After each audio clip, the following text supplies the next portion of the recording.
Chapter 431. A mountain couldn't accommodate two tigers, but a palace could accommodate two little Lolas. Since Princess Shining didn't have insomnia at night, even her temper became much better. She changed from a fierce little tiger to a docile little tiger.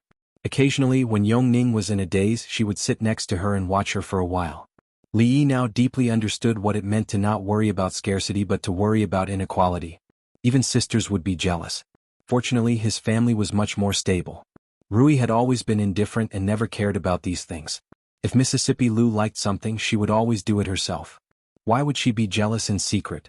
The arrogant Lolas's anger finally subsided. She wouldn't snort at him for no reason. Monarch Jean, on the other hand, looked a little haggard these 2 days. He just had a shallow understanding of multiplication and division, and the problem of when Li Lei would catch up with Han Mimi made him feel like dying.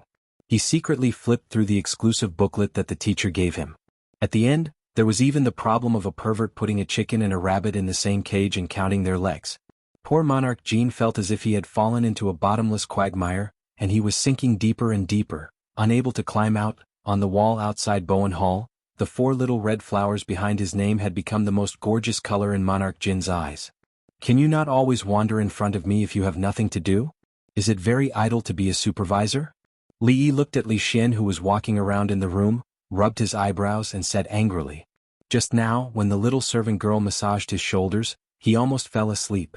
In the end, his dream was still disturbed by Li Xian. Li Xian said while pacing, "Recently, I have encountered a few problems. Help me think of a solution. I will tell you a way. In the future, if you have any problems, you don't need to ask me anymore."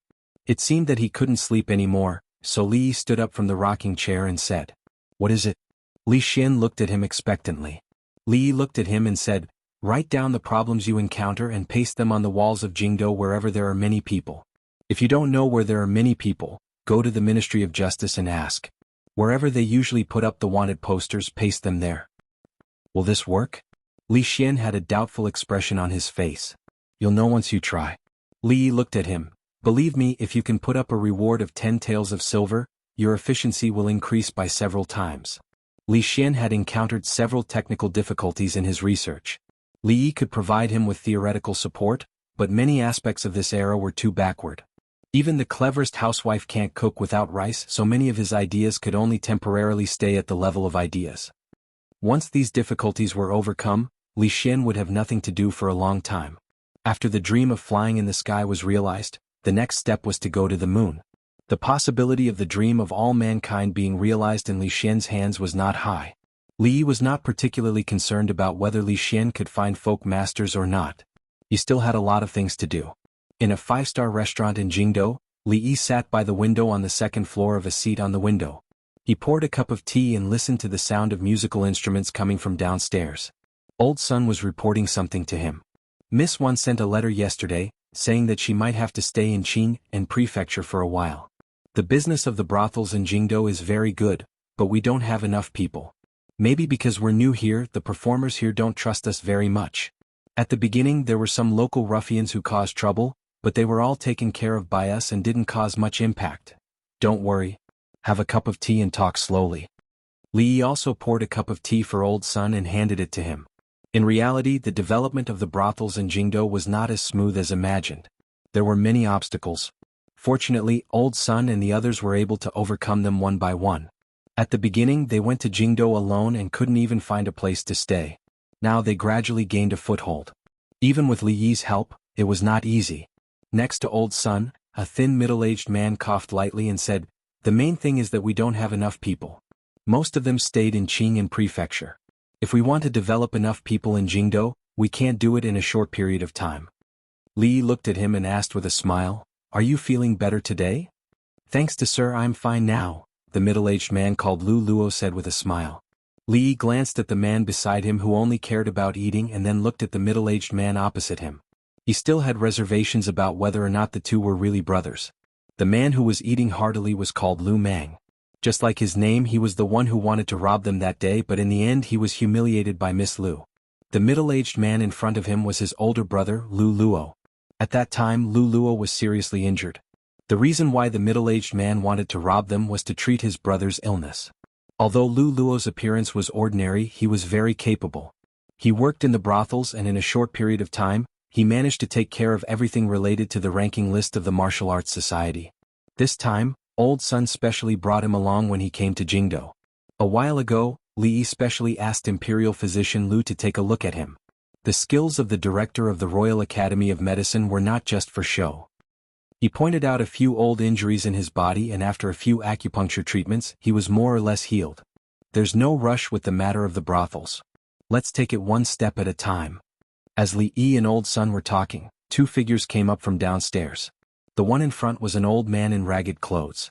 A plainly dressed young girl carrying a guzheng followed behind him.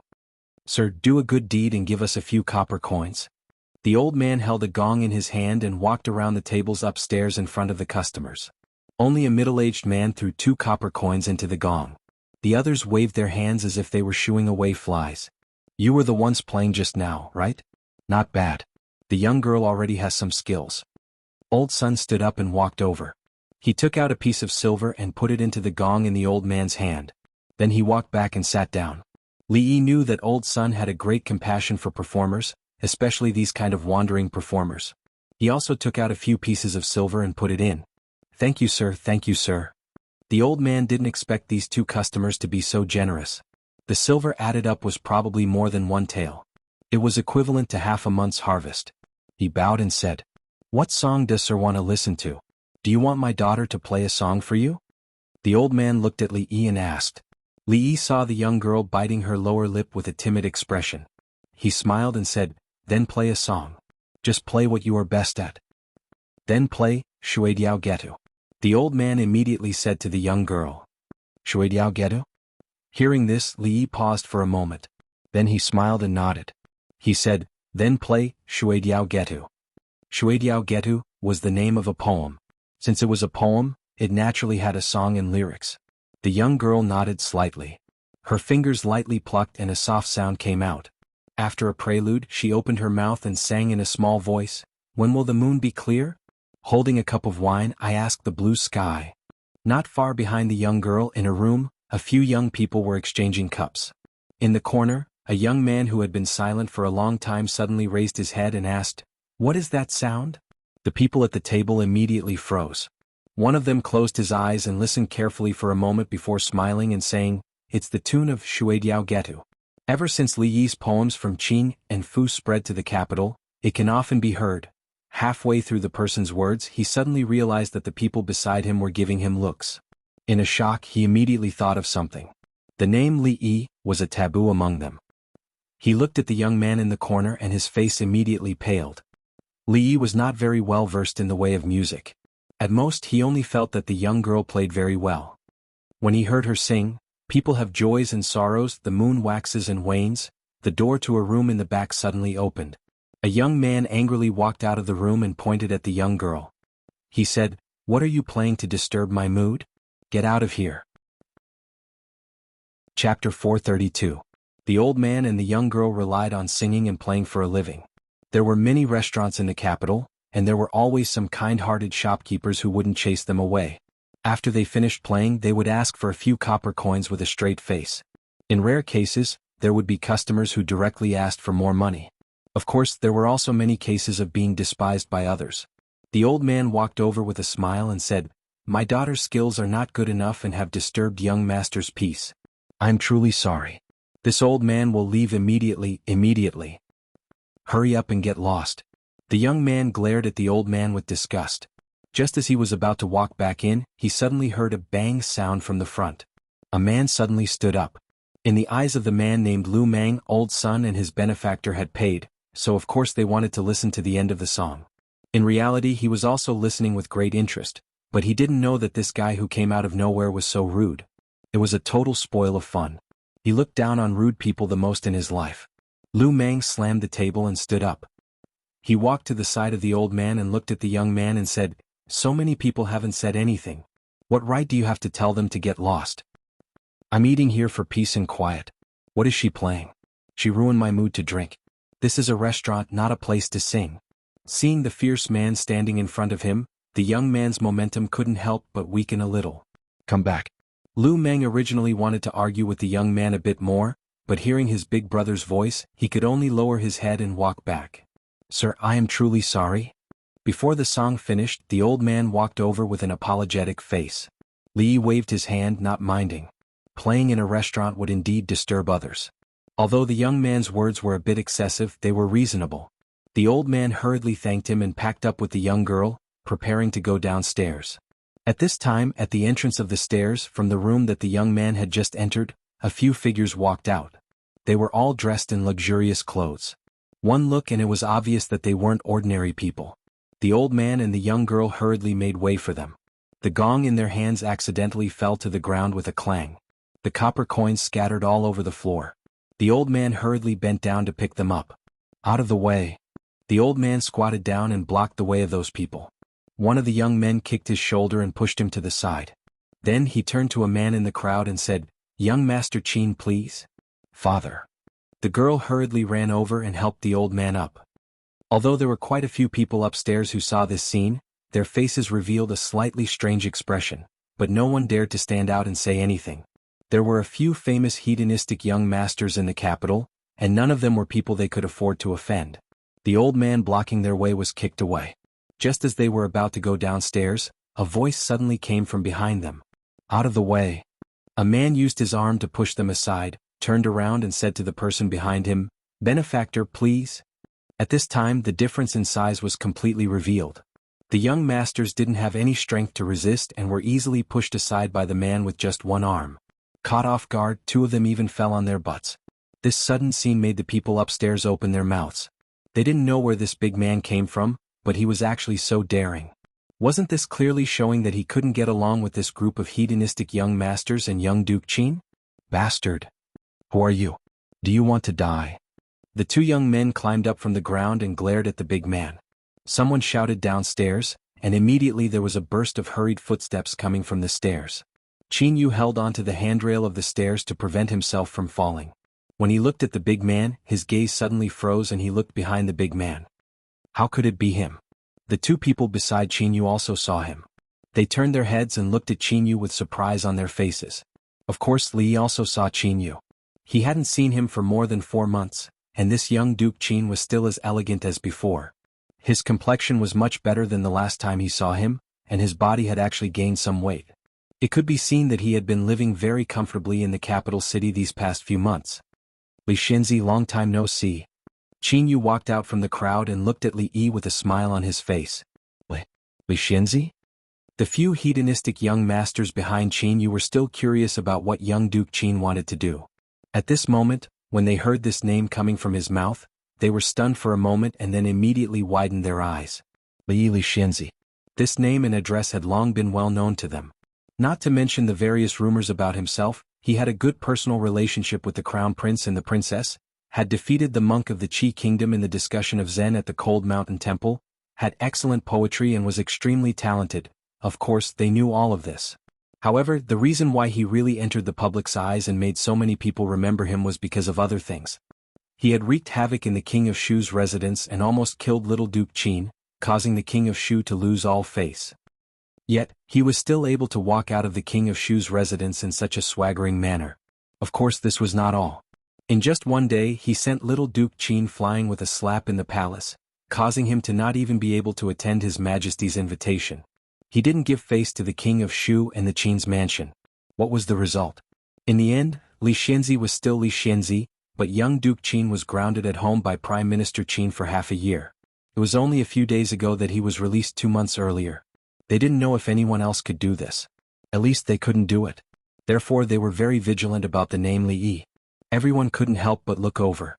Li Xianzi, who was rumored to have a death feud with young Duke Qin, was the person opposite them? This was really fate. The two hedonistic young masters hurriedly waved their hands at the guards going up the stairs, signaling them not to act rashly. "Long time no see." Li Yi also smiled and cupped his hands at Qin Yu. He pointed to the stairs and said, "Young Duke Qin, aren't you leaving?" "Li Xianzi, please." The smile on Qin Yu's face hadn't disappeared, and he made a pleased gesture. "Young Duke Qin, you're welcome." Although Li Yi said it politely, he had already walked in the direction of the stairs. Old Sun and the LV brothers naturally followed him, and the old man and the young girl also followed closely behind them. Many people upstairs who didn't know what was going on knew Qin Yu, but they didn't know the young man. They were very curious about his identity and why young Duke Qin was so polite to him. The young people around Qin Yu were somewhat surprised and puzzled by the scene in front of them. There was clearly an irreconcilable death feud between the two, but they could still be so calm when they met. Thinking about it carefully, they even felt a little scared. The sound on the stairs gradually disappeared, and the smile on Qin Yu's face gradually disappeared. No one could see his expression clearly. The atmosphere was strangely quiet.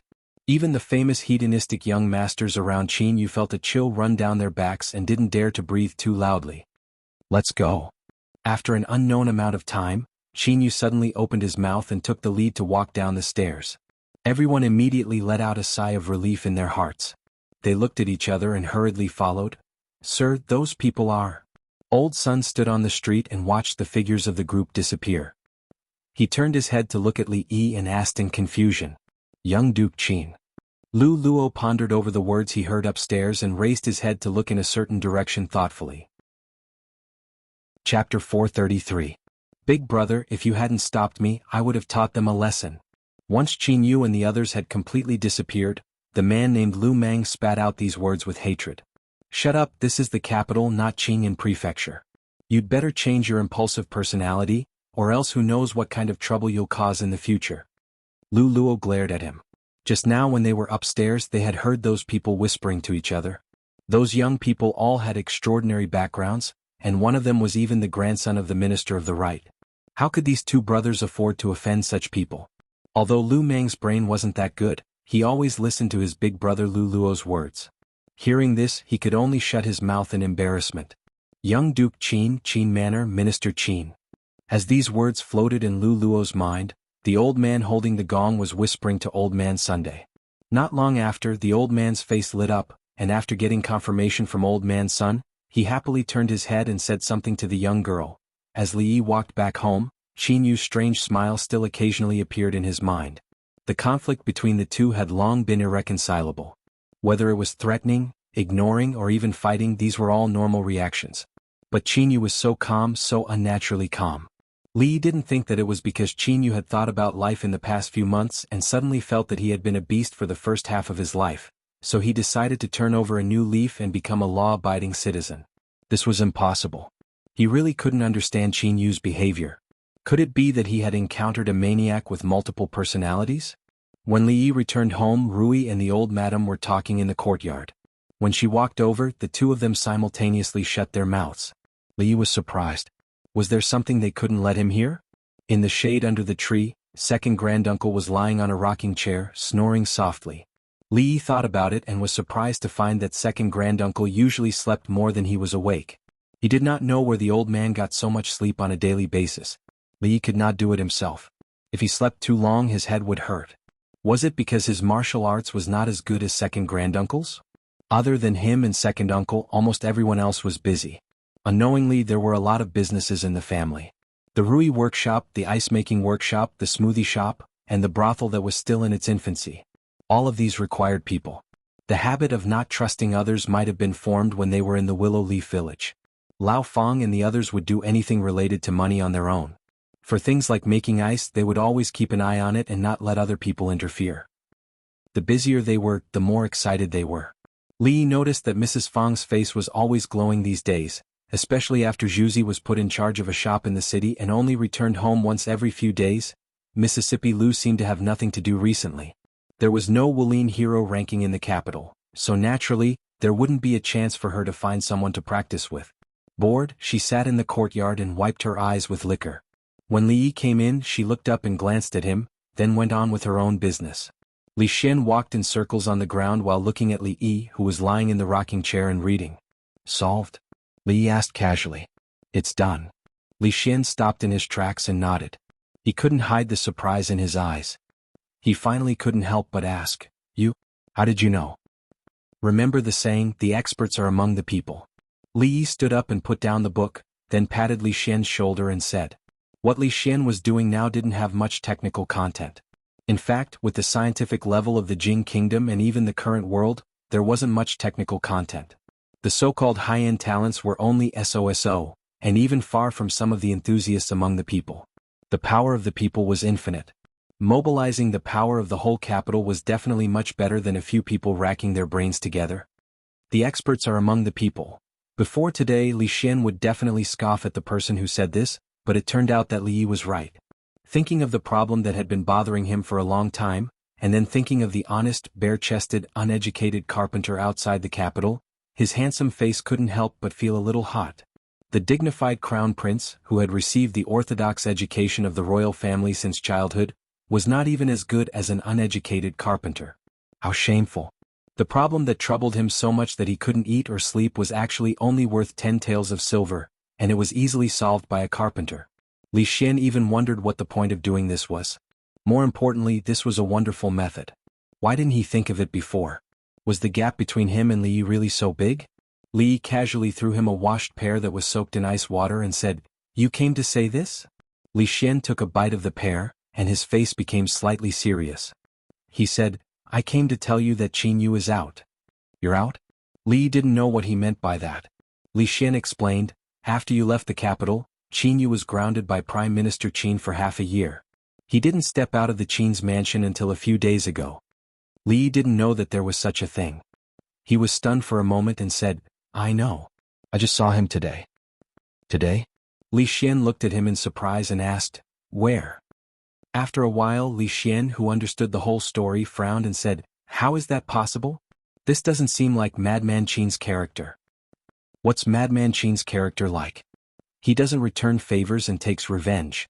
He won't suffer losses," Li Xian said seriously. Then he shook his head and said, "But it's also possible that Prime Minister Qin increased the restrictions on him. After all, the Qin family's decades of reputation can't be ruined by Qin Yu alone.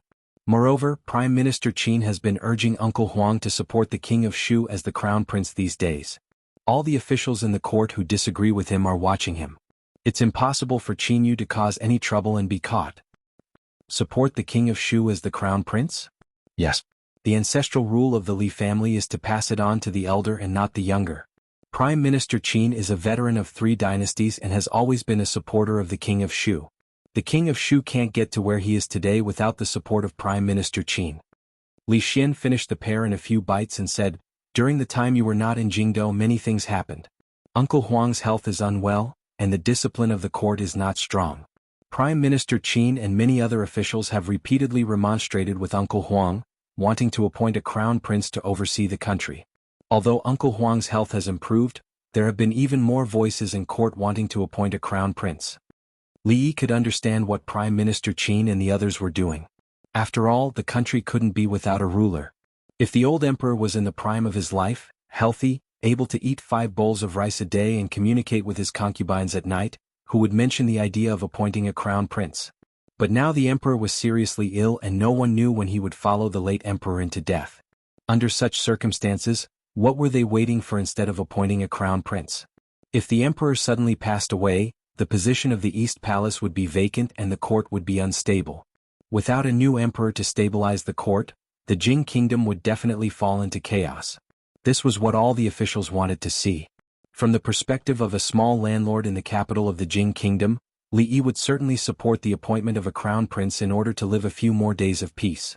But the problem was, the King of Shu was really annoying. Becoming enemies with the future emperor was not something to be happy about. Li Xian didn't need to worry too much. Even if the King of Shu became the emperor, he wouldn't easily touch him. But it was different for him. Li Yi was sure that if the King of Shu ascended to the throne, not only would he not have a good life, he might even have no days to live. Chapter 434. Although Prime Minister Qin is a little pedantic, he never loses his righteousness. If Qin Yu is alone, without the power of Qin's mansion, we don't have to worry too much. Looking at Li Xian's seemingly reasonable analysis, Li Yi couldn't help but ask, "What about the King of Shu?" "What about the King of Shu?" Li Xian asked doubtfully. "If the King of Shu becomes the emperor, what will you do?" Li Xian thought of the King of Shu and the current emperor at the same time. He hesitated for a while, shook his head and said, "I don't think the King of Shu can be the emperor." Li Xian's surname was Li, but his name was not Li Chunfeng. He didn't think that one thing would not affect the other thing at all. Li Yi thought that he couldn't gamble with the future of the Li family and the Viscount's mansion with the King of Shu's generosity. It was time to make some long-term plans. "Well, that's all for today. From tomorrow on, you don't have to come every day. I'll ask Princess Shining to inform you of the specific time of the class. Li Yi stood in front of them and clapped his hands. The princes and princesses immediately dispersed. 2 hours a day could teach a lot of content. Now these princes and princesses only needed to attend the math class. It wouldn't take long for them to grow from first graders to second graders. Li Yi felt that it was enough for them to learn up to this level. As for the deeper things, they would never need them for the rest of their lives anyway. The standard of not making mistakes when buying groceries was enough for them to use for the rest of their lives if they needed to buy their own groceries. My brother, what are you writing? Seeing that the teacher had left and Monarch Jean was still lying on the table biting the tip of his pen, a young prince ran over and asked in confusion. Shh, don't disturb me. I'm doing math. Monarch Jean waved his hand as if shooing away a fly and continued to frown. Oh. The young prince nodded and looked at the paper on the table. My brother, you're a liar. Suddenly, as if discovering something, the young prince frowned and pointed at Monarch Jean. How did I lie to you? Monarch Jean glared at him and said, Go away, don't make trouble for me. Go play somewhere else. You're a liar. The little prince pointed at the strange symbols on the paper and said, You didn't even write a number. This is not mathematics. Hearing this, Prince Jean was stunned. He looked down at the A, B, X, and Y on the paper and sighed deeply. He touched the little prince's head and took out a booklet from under the table. He said, Xiaowen, you are still too young to understand the horror of arithmetic. Come on, let me broaden your horizons. Not long after, a certain youth walked out of the Bowen Hall with a dumbfounded expression. He stood at the entrance in a daze, his face filled with deep bewilderment. Just now, under the guidance of his imperial brother, Prince Jean, his life had undergone an inhumane subversion. Why put chickens and rabbits in the same cage? Why count their heads and feet? Isn't it boring? Have you ever considered the feelings of the chicken and rabbit? Also, why does Li Lei pursue Han Mimi? How long will it take for Li Lei to catch up with Han Mimi? How dare he molest an innocent woman?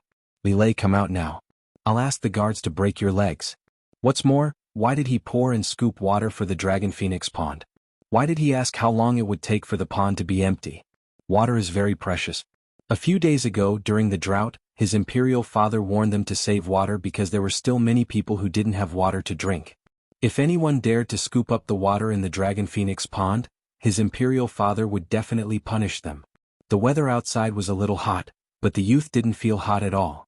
After shivering, he no longer felt that the mathematics he was learning was very difficult. He looked into the hall with some pity, then quickly ran away. Just as Prince Jean was scratching his ears and cheeks and sweating because of a difficult problem, in the cool morning dew hall, Princess Shining grabbed the last piece of meat roll with her nimble hands. She proudly raised her chin at Li Yi, dipped it in the sauce that Li Yi had personally made in the jade bowl, and quickly stuffed it into her mouth. Among all the palaces in the entire imperial palace, there were only 3 that were so cool, except for the old emperor's residence. Princess Yongning's palace, Consort Yan's, Shaning's mother, palace, and the last one was Princess Eming's Royal's morning dew hall. After class, Li Yi was dragged here by Princess Shining. The reason was that the hot pot base made by the imperial chefs in the palace was not as authentic as his. Is there anything new in the imperial court recently? Li Yi put some vegetables into the pot and asked casually. Emingzu raised her head and looked at him in surprise. Didn't he always have no interest in these things? She was only slightly surprised for a moment, then she said, What do you mean? Just say something. Emingzu thought for a while and said, It's not a big deal. These days, the most discussed topic in the imperial court is that the Qi kingdom has promised great benefits. They want to exchange a large amount of wealth for the 2 cities that we have occupied. The imperial court is divided into 2 factions. Some people think that the Qi kingdom is too powerful. Although we had the upper hand last time, it's not appropriate for us to continue to be enemies. If the Qi kingdom wants to exchange salt, iron, and war horses, it's not impossible to consider it. The other faction thinks that the 2 cities are already part of our territory, so they don't agree to the exchange. She looked up at Li Yi and asked, What do you think? Li Yi didn't want to change his name to Li Yuan Fong. He quickly reached out and grabbed the last piece of tofu in the pot before Princess Shining and put it in his own bowl. Then he said, What else can I think? Let's eat and think. How dare you eat my tofu? Princess Shining pretended to be angry and glared at Li Yi. What do you mean by your tofu? It belongs to whoever got it. I put it in just now. It belongs to me. But you ate the meat I put in just now. I don't care. You ate my tofu just now, so the tofu you put in just now belongs to me. Emingzi looked at the two people arguing endlessly over a piece of tofu and suddenly felt a headache coming on. Only then did she realize that she had asked a useless question. Ever since the incident with Tian Fa, he had never said much about these things. It would be strange to hear any opinion from him. Li looked at her and asked again, "Let's not talk about these boring things. What else is there to talk about?" Emingzi knew that the boring things he was talking about were all the affairs of the state. She shook her head and said helplessly, "When the envoy of the Qi kingdom was negotiating with my father and the court officials about the two cities, several people who claimed to be scholars of the Qi kingdom suddenly appeared in the capital. In the name of exchanging knowledge, they challenged the great scholars of the Jing kingdom. They involved poetry, scripture, and all kinds of miscellaneous knowledge. What happened in the end?" Li was obviously much more interested in this matter. "We've lost." Li Mingzhu shook her head and said, "We've lost. We've lost completely." Prime Minister Qin lost to a nameless old man in a debate about scripture. In a fit of anger he fell ill for 3 days. These days he didn't even bother my father with the matter of naming the crown prince. Great scholar Wang Zhong, who is over 50 years old and is known as the poetry ghost, competed with a young man in poetry. He admitted on the spot that his poetry was inferior. Chess Saint Bayu played 3 games with that person and lost every game. Upon hearing this, Li Yi was a little stunned. He didn't even realize that his tofu had been eaten by Princess Shaning. Only a few people from the Qi kingdom had come, but they had defeated the most powerful people of the Jing kingdom in their respective fields. This was a slap to the face. Chapter 435. After a rare victory, the morale of both the people and the imperial court of the Jing kingdom was unprecedentedly high, reaching its peak in the past 10 years. Although the move of the Qi kingdom did not cause any substantial damage to the Jing kingdom, it greatly impacted the morale and enthusiasm of the people. Moreover, this was an open and above-board exchange of knowledge. Even if the Jing kingdom lost, they could not take revenge, otherwise they would really lose face and reputation. This time, the strength of the Qi kingdom also refreshed the understanding of the people. They were just a few nameless soldiers, but they defeated the top existences in all aspects of the Jing kingdom. What kind of background did they have?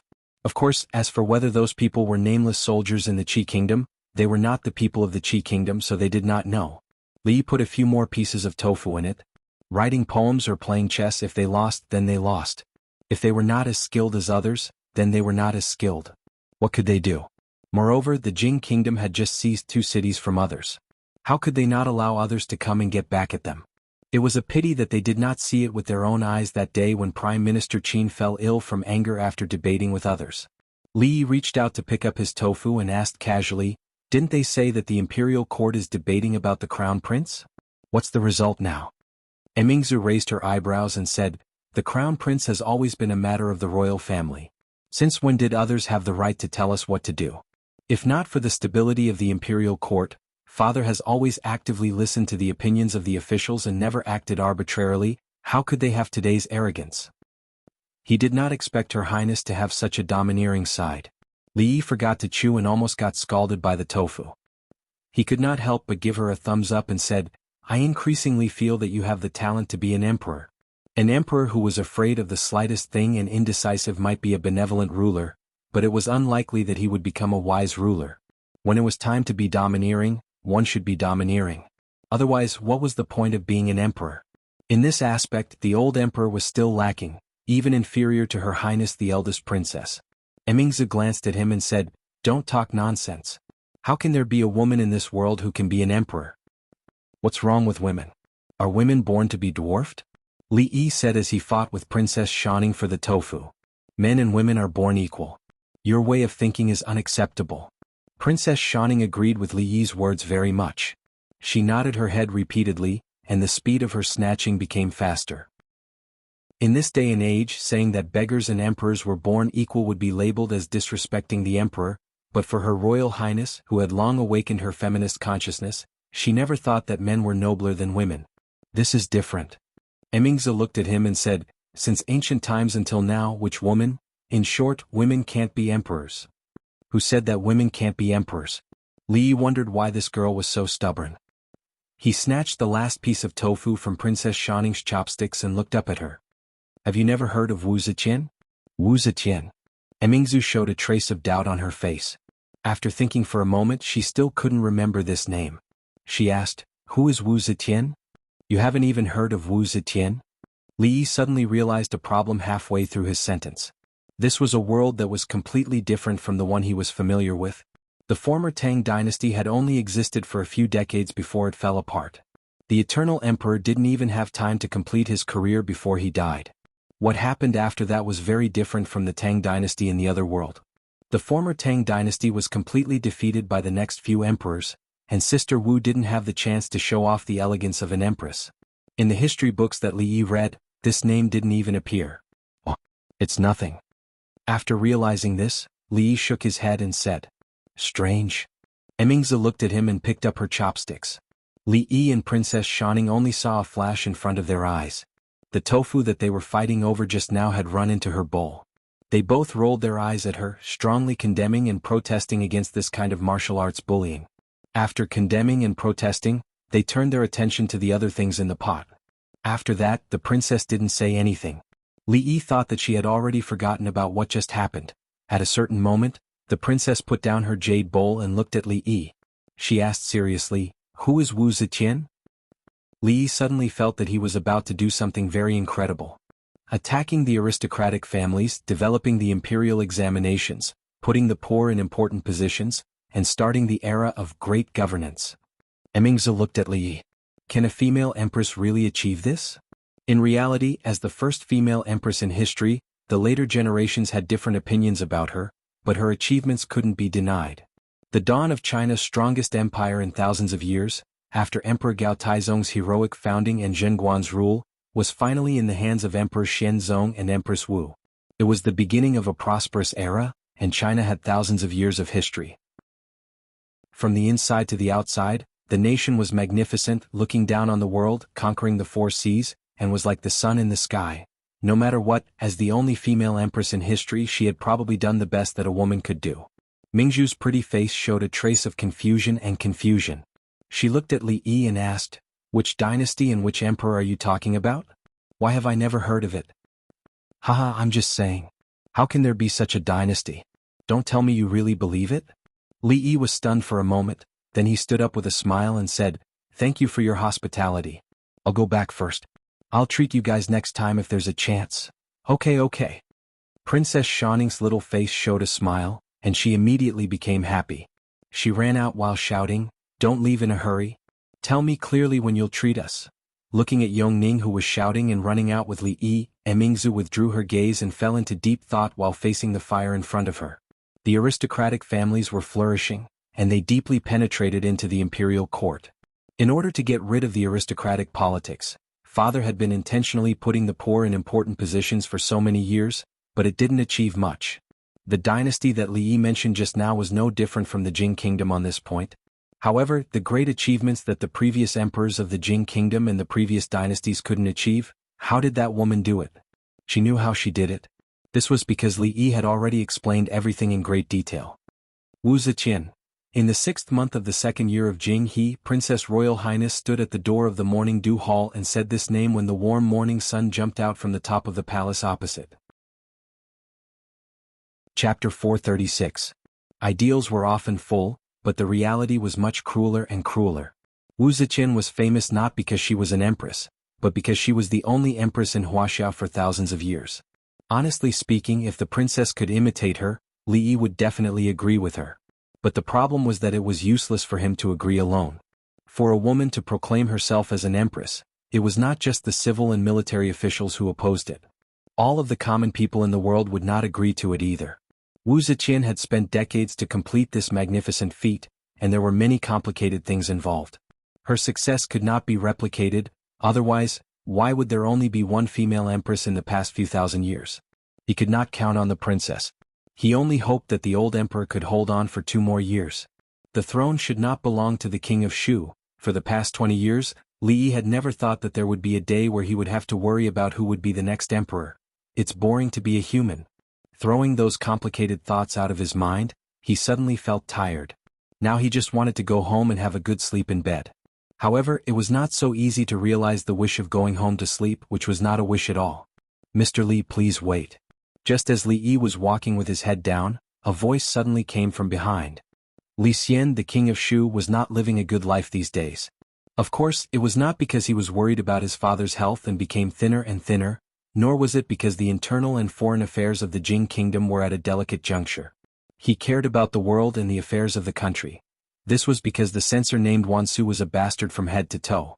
He had the audacity to accuse Wansu of not behaving properly during his father's illness when so many ministers were urging him to be the crown prince. He, Li Xian, dared to say with his conscience that he had not behaved impolitely. He had been to the prince's mansion as usual, eating and drinking as usual, not once more or less. How could this be considered impoliteness? That bastard named Wansu had revealed this matter when Prime Minister Qin had praised him as a rare talent in the heavens, a peerless talent in the mortal world, and a good candidate to become the crown prince. It was said that Prime Minister Qin's face had darkened at that time. Later on, Prime Minister Qin had specially paid a visit to Wansu twice, but he had been blocked at the door. He hadn't even stepped into the Qin manor. The once-in-a-lifetime opportunity was ruined by Wansu. The king of Shu wanted to cut him into pieces, but he could only think about it. The imperial censors were all bastards that could not be provoked. Li Xian was one of them, and so was Wansu. Putting aside the fact that he was only the king of Shu, even if he became the emperor in the future, he would not be able to casually touch those people. As an upright official, they were the most upright and plain-spoken. They would pick on this and that all day long. They would not even let the emperor off. They would even wish for the emperor to chop off their heads. That way they would be able to leave their names in history and be remembered for generations to come. Censors had never been killed since the beginning of the Jing kingdom. Had better not. If one did not want to be known as a tyrant in the future, he would be not. The king of Shu came to the palace this time to play the role of a filial son. He had already left a bad impression on the emperor, so he had to be more attentive to his father and make his presence known. Otherwise he would not know how to explain to Prime Minister Qin. The court had not ended yet. Recently, because of the problem of the two cities of the Qi kingdom, the officials could not reach a consensus and were in a deadlock. Therefore, the morning court often ended very late. If the morning court did not end, his father would not come out. The king of Shu had to wait here for a while. He didn't wait for the court to end, but an unexpected person arrived. "County Li, please wait a moment." The king of Shu looked at Li Yi's back and suddenly spoke when he saw Li Yi walking past him, seemingly ignoring his existence. Hearing the voice coming from behind, Li Yi turned around. When he saw a figure standing there, he was stunned. Then he cupped his hands and said, "Your Highness, what's the matter?" "It's nothing important." The king of Shu took a step forward and said with a smile, "I haven't seen County Li since the last time we parted in the prince's mansion. I have been feeling guilty for not being able to apologize to County Li in person." "Apologize?" Li Yi looked at the king of Shu and did not know what he was up to. Or did he take the wrong medicine in the morning? "Last time, I did not figure out the cause of the matter and made County Li feel wronged." The king of Shu actually cupped his hands and bowed slightly to Li Yi. With his identity and status, it was very rare for him to do such a thing. "Your Highness, you are exaggerating. I don't remember what happened last time." No matter what the king of Shu was up to, Li Yi still remembered clearly how ruthless the king of Shu was last time. However, it was not good for him to fall out with him, so he said calmly. The king of Shu could not help but twitch the corner of his mouth. "You don't remember? You didn't remember? You even beat Qin Yu so hard the next day. When I went to the Qin's mansion to see him, I almost did not recognize that the swollen pig head was Duke Qin." However, what the king of Shu cared about was not the pig-head Duke Qin, but Li Yi, who caused all this. However, the king of Shu acted as if nothing had happened. Later, according to the county captain who went to the county mansion to arrest him, County Li actually had the token of the secret intelligence office. The moment he learned this news, the king of Shu realized that he had underestimated his father's regard for County Li. The emperor was even willing to give him the token of the secret intelligence office, which could be said to be a great favor. The king of Shu was smart because he knew that his father was very smart, which could often save him a lot of trouble. He did have some grievances with Li Yi, but in the face of certain things, these grievances were not worth mentioning at all. The king of Shu believed that County Li should also understand this. What's more, he had done the best he could just now. The king of Shu, the future emperor, had apologized to him personally. What else did he want? After showing his attitude, the king of Shu did not continue the topic just now. He looked at Li Yi and said with a smile, "Recently, the officials in the court have been arguing against the crown prince. County Li is highly regarded by my father. What do you think of this?" This was a naked test, or rather a cozying up. County Li was also a smart person, so he would definitely understand what he meant. What do you think? Li Yi said in surprise. I'm not in the court, so I naturally can't see or hear what happens in the court. Your Highness, I'm afraid you've asked the wrong person. The king of Shu looked straight at Li Yi, and the smile on his face gradually disappeared. Some things were very clear without saying, but everyone could understand. The king of Shu also understood what Li Yi said just now. He looked at Li Yi expressionlessly and said, County Li, are you really not willing to help me? The king of Shu's expression was cold, and the surprise on Li Yi's face gradually disappeared. Chapter 437. Since ancient times, those who achieved great things had many qualities, but none of them included what the king of Shu had displayed. That day at the king of Shu's residence, if not for Li Xian's appearance and the king of Shu's favoritism, things would definitely have gone out of control. Even Li Yi himself wouldn't have been able to control it. It could be said that after that day, although their relationship wasn't as bad as it was with Qin Yu, they wouldn't pretend that nothing had happened. He was fickle and two-faced. Not only could one not be friends with such a person, it was even more impossible for one to be a king and a minister. Before this, there were rumors that the king of Shu was talented in both literature and martial arts, had outstanding intelligence and was easy to make friends with, but it was all bullshit. However, such a person with low IQ and EQ was the son of the imperial concubine, the eldest son of the current emperor, and the first in line to succeed the throne, and this successor had just completely fallen out with him. Thinking about it, he hadn't offended anyone at the start. This feud was too unjust. Oh, it's actually you. A rough voice suddenly came from the side. As soon as Li Yi turned his head, his shoulder was patted heavily twice. An old man glared at him and said angrily, You brat, you really don't know the rules. I heard that the ice-making workshops in the capital are run by your family? You don't know how to give gifts to your elders during the festive season. I won't reprimand you, but it's such a hot day and you don't even know how to look at it. I have to wait 3 days to buy a few pieces of ice from your shop. I'm telling you, I won't even wait a day. If you don't deliver the ice today, I'll personally come and tear down your shop. When the court ended, the first few officials who walked out of the hall saw the scene in front of them and found it funny. They didn't know which unlucky fellow had caught the eye of this unreasonable old General Shui. They were probably in big trouble now. At this moment, one of the officials suddenly walked out of the crowd and walked in front of old General Shui. He bowed and said, I don't know how my nephew has offended old General Shui. I apologize on his behalf. I hope old General Shui won't blame me. Go, this has nothing to do with you. Old General Shui waved his hand at Li Mingzi and said impatiently. Suddenly he seemed to have discovered something. He turned his head and looked at the king of Shu. He pretended to be surprised and said, Hey, isn't this the king of Shu? When did you come? The king of Shu cursed in his heart.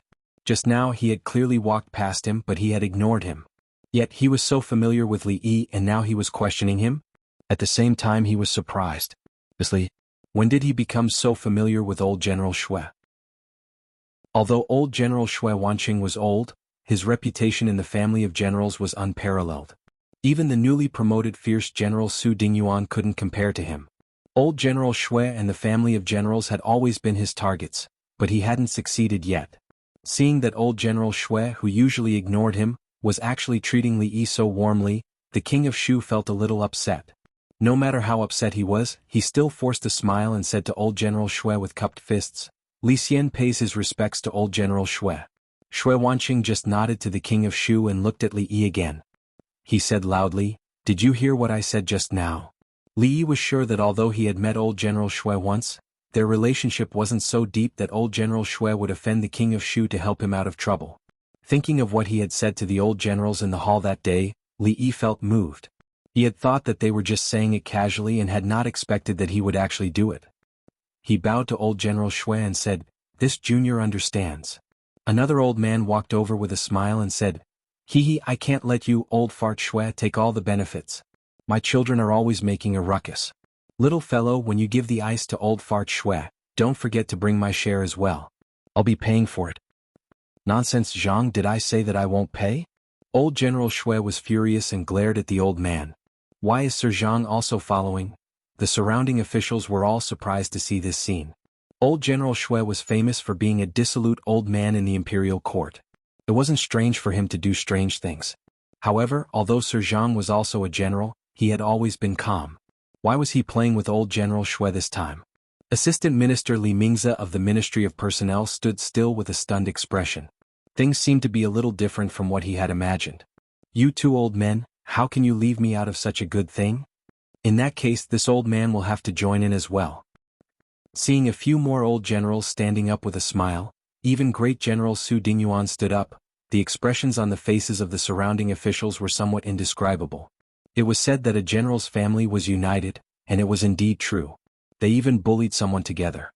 What did Assistant Minister Li's nephew do in his previous life to be targeted by so many old generals? However, there were naturally smart people among the officials.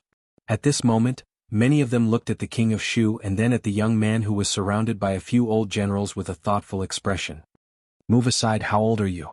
How dare you call yourself, old man, in front of me? Old General Shui waved his hand impatiently at Su Dingyuan, causing the crowd to tremble. In the entire Jing kingdom, there was no one else who dared to speak to General Su like this except for him. Disperse, disperse. What are you all doing here? Are you waiting for me to treat you to a meal? Old General Shui's words caused the crowd to disperse in an uproar.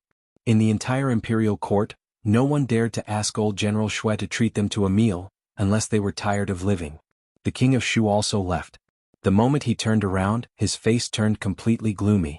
He realized that he was wrong again. Who exactly was this Li Yi to be able to make so many old generals stand out without any fear of him? He even felt a little regretful.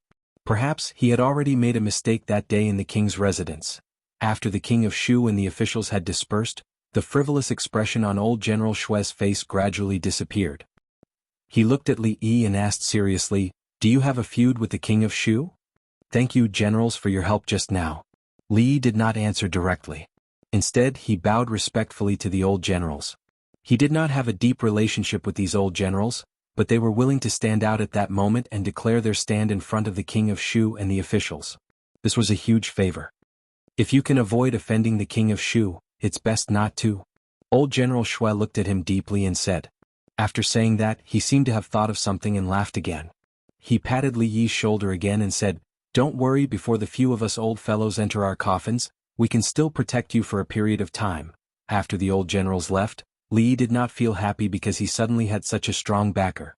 Ever since the inexplicable invitation to the king of Shu's residence a few months ago, he seemed to have been involved in a matter that he did not want to be involved in at all.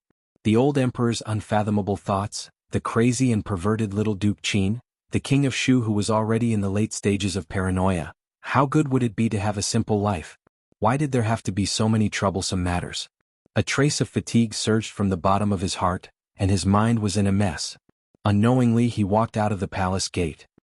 He did not even see the carriage of the Viscount's residence, nor did he see the sword-carrying lady standing beside the carriage. Chapter 438. Second Miss. Seeing that their Lord Ju walked straight past the carriage without even looking at them, a guard driving the carriage showed a little surprise on his face. He looked at the woman holding the sword and said. A trace of doubt also appeared on Mississippi Lu's face. Then she waved her hand and said, "Follow me slowly." Li Yi walked slowly along the street and gradually walked out of the city gate. There was always a figure following him more than 10 feet behind him. Mississippi Lu's expression changed from confusion and surprise at the beginning to worry. Because he had been like this for a whole hour. Mississippi Lu's expression began to become a little solemn. This Li Yi made her feel very unfamiliar, even more unfamiliar than the Li Yi who said, "I say, get off," to her on the arena of the brothel in Qing'an Prefecture. Viscount's mansion. In the shade of a big tree at the entrance, old Fang sat beside a short table with his legs crossed.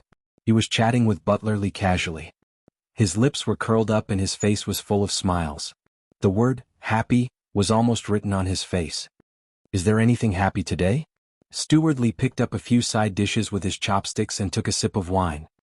He narrowed his eyes comfortably and looked at Fang. No. Fang waved his hand and took a big gulp of wine. He laughed and said, "What can I be happy about?" Steward Li shook his head. His expression was so obvious that even the dog that stuck out its tongue on the side could see that he was in a good mood. Fang picked up a few pieces of meat and looked up to see a figure coming from a distance. He suddenly stood up from the stool, strode over and said, "Young master, guess what I saw in the city today? That group of jade courtyard? Young master, young master?" Fang looked confusedly at Li Yi, who didn't even pay attention to him and walked straight into the mansion. For a moment he was a little confused, so much so that he even forgot something that made him excited until now. When he looked back, the carriage of Viscount's mansion was actually following behind. He wondered why the young master would walk back by himself without even sitting in the carriage. Until he saw Second Miss, who also didn't look very good, came over. A hint of understanding appeared on his face. "Second Miss, did you quarrel with the young master again?" When Mississippi Lou walked past him, Fong couldn't help but ask tentatively. As soon as the words came out of his mouth, he felt that it was inappropriate. He raised his head and saw the cold eyes of Second Miss Lou. He immediately shivered and reacted faster than the dog lying on the ground with its tongue sticking out. In an instant he disappeared. "Young master." Xiao Huan was washing the two clothes that Li Yi changed out of yesterday in the corridor. Seeing him coming in from outside, she immediately raised her little face. Rui came out from inside, looked at him and said with a smile, "You're back, husband. Have you eaten? If not, I'll immediately tell the kitchen to make it." "I have eaten," Li Yi said in a low voice, then walked into the room and said, "I'm a little tired, I'll sleep for a while. If there's nothing, don't let anyone disturb me." A trace of doubt appeared on Rui's face, but she still nodded. Xiao Huan washed her hands and ran in. As she made the bed, she muttered in a low voice. This year's Chinese Valentine's Day, she must ask Uncle Fong and the others to help build a smart building that was taller than last year's. These days, several servant girls in the mansion have been talking about how tall the smart buildings of the rich families in the capital were. She must not be inferior to them. Is Chinese Valentine's Day coming soon? Li Yi took off his outer clothes and murmured. He looked at the servant girl and asked, "What day is it today?" The servant girl counted with her fingers and after a while said, "June 18th. Hearing this number, Li Yi was startled. After a long time he sighed and then a weak voice came over. "June 18th, it's been a whole year." After Xiao Huan closed the door, she stood at the door and listened for a while. She didn't hear any other movements inside. She murmured in a low voice with some doubt, "What a year! Did anything happen today?" In the courtyard, Rui looked at Mississippi Lou and asked in confusion, "I don't know." Mississippi Lou shook her head. She didn't enter the palace with Li Yi today. After he came out, he became like this. She had no idea what happened. Rui didn't ask any more, but when she looked at the tightly shut door, her face couldn't help but show some worry. Not knowing why, after coming out of the palace, Li Yi felt especially tired, especially after hearing Xiao Huan talk about today. This kind of tiredness was not only physical but also psychological. Lying comfortably on the bed, the double tiredness was released. He just wanted to sleep like this until the end of time. Sensing that the atmosphere in the residence wasn't right, the servant girls and servants in the Viscount's residence were especially careful these days. There were no more maids discussing how the residents would spend the double seventh festival half a month later. Lord Ju had not stepped out of that courtyard for a few days. Miss Xiao Huan's face was filled with worry. Second Miss never had a good look on her face. Even Foreign's face occasionally had a trace of worry. The servant girls and servants worked quietly, for fear of making the slightest sound. Lying on the bed, Li Yi looked a little haggard. In fact, he had slept enough these days, but he still felt very tired. Ever since that special day, the negative emotions hidden somewhere in his body suddenly erupted. Other than sleeping, he felt that everything else was tasteless. But even if he fell asleep, it wasn't peaceful. There would always be some strange things in his mind. One moment he was wearing an ancient costume and sitting in a bus, greeted by the surprised and scrutinizing eyes of the people on the bus. The next moment he was wearing an Adidas sportswear and standing in the court with headphones plugged into his ears. The song in the headphones was Jay Chou's Back to the Past, and the person sitting on the throne above him was the King of Shu, who was looking at him with a sarcastic gaze. Then he would hear his mother's long-lost nagging. Once, when he was forced to marry, he found a woman on the street and brought her home. The woman looked the same as Rui. Similar images and pictures often appeared in his mind. Sometimes he was lying on the rocking chair in the Willow Leaf Village, the little servant girl massaging his shoulders behind him, Mississippi Lou's graceful figure was in front of him, and he could see Rui's busy figure in the kitchen from the corner of his eye. Then the hateful faces of Qin Yu and the King of Shu would appear at the right time. Then he would wake up, eat, and continue to feel sleepy after eating, and so on. What should we do? Son-in-law has been sleeping for 5 whole days. The little servant girl sat on a stone bench in the courtyard, her little face full of worry. Apart from sleeping very much, there was nothing abnormal about the young master. At first she thought that the young master was sick. Later, she even invited the imperial physician from the palace, but the imperial physician couldn't tell what was wrong. He didn't even write a prescription, and he even said that the young master was the best doctor. What kind of lousy imperial physician was that? His medical skills were all lies. A figure with his hands behind his back walked out of the room, and the little servant girl hurriedly ran over. Rui, who had been waiting outside, immediately walked over and asked, "Second uncle, how is it?" The old man waved his hand and said, "This is his own demon. If he can walk out of it, it will be over. If he can't walk out of it..." Before finishing his words, second uncle left the courtyard with his hands behind his back. "How is this possible? My husband's martial arts are not good. How could he encounter a demon?" Rui looked into the room and her face became a little pale. Mississippi Lu's knuckles turned slightly white as she held the sword. She felt a little panic in her heart, and this panic even exceeded the Cold War between the two of them not long ago. She couldn't help but think of last year's Chinese Valentine's Day, and the side of him that she had never seen before when he was alone. So that person had always existed? That person, what was he doing in loneliness? Li felt very tired. His forehead was full of sweat, and many wounds on his body were bleeding, but he still didn't put down the autumn water in his hand. This was because there were countless people in front of him. 10 Qin Yus, 8 King of Shoes, 6 Wu Yings, and countless men with scars on their faces. He slashed one at a time until he was exhausted and fell to the ground weakly.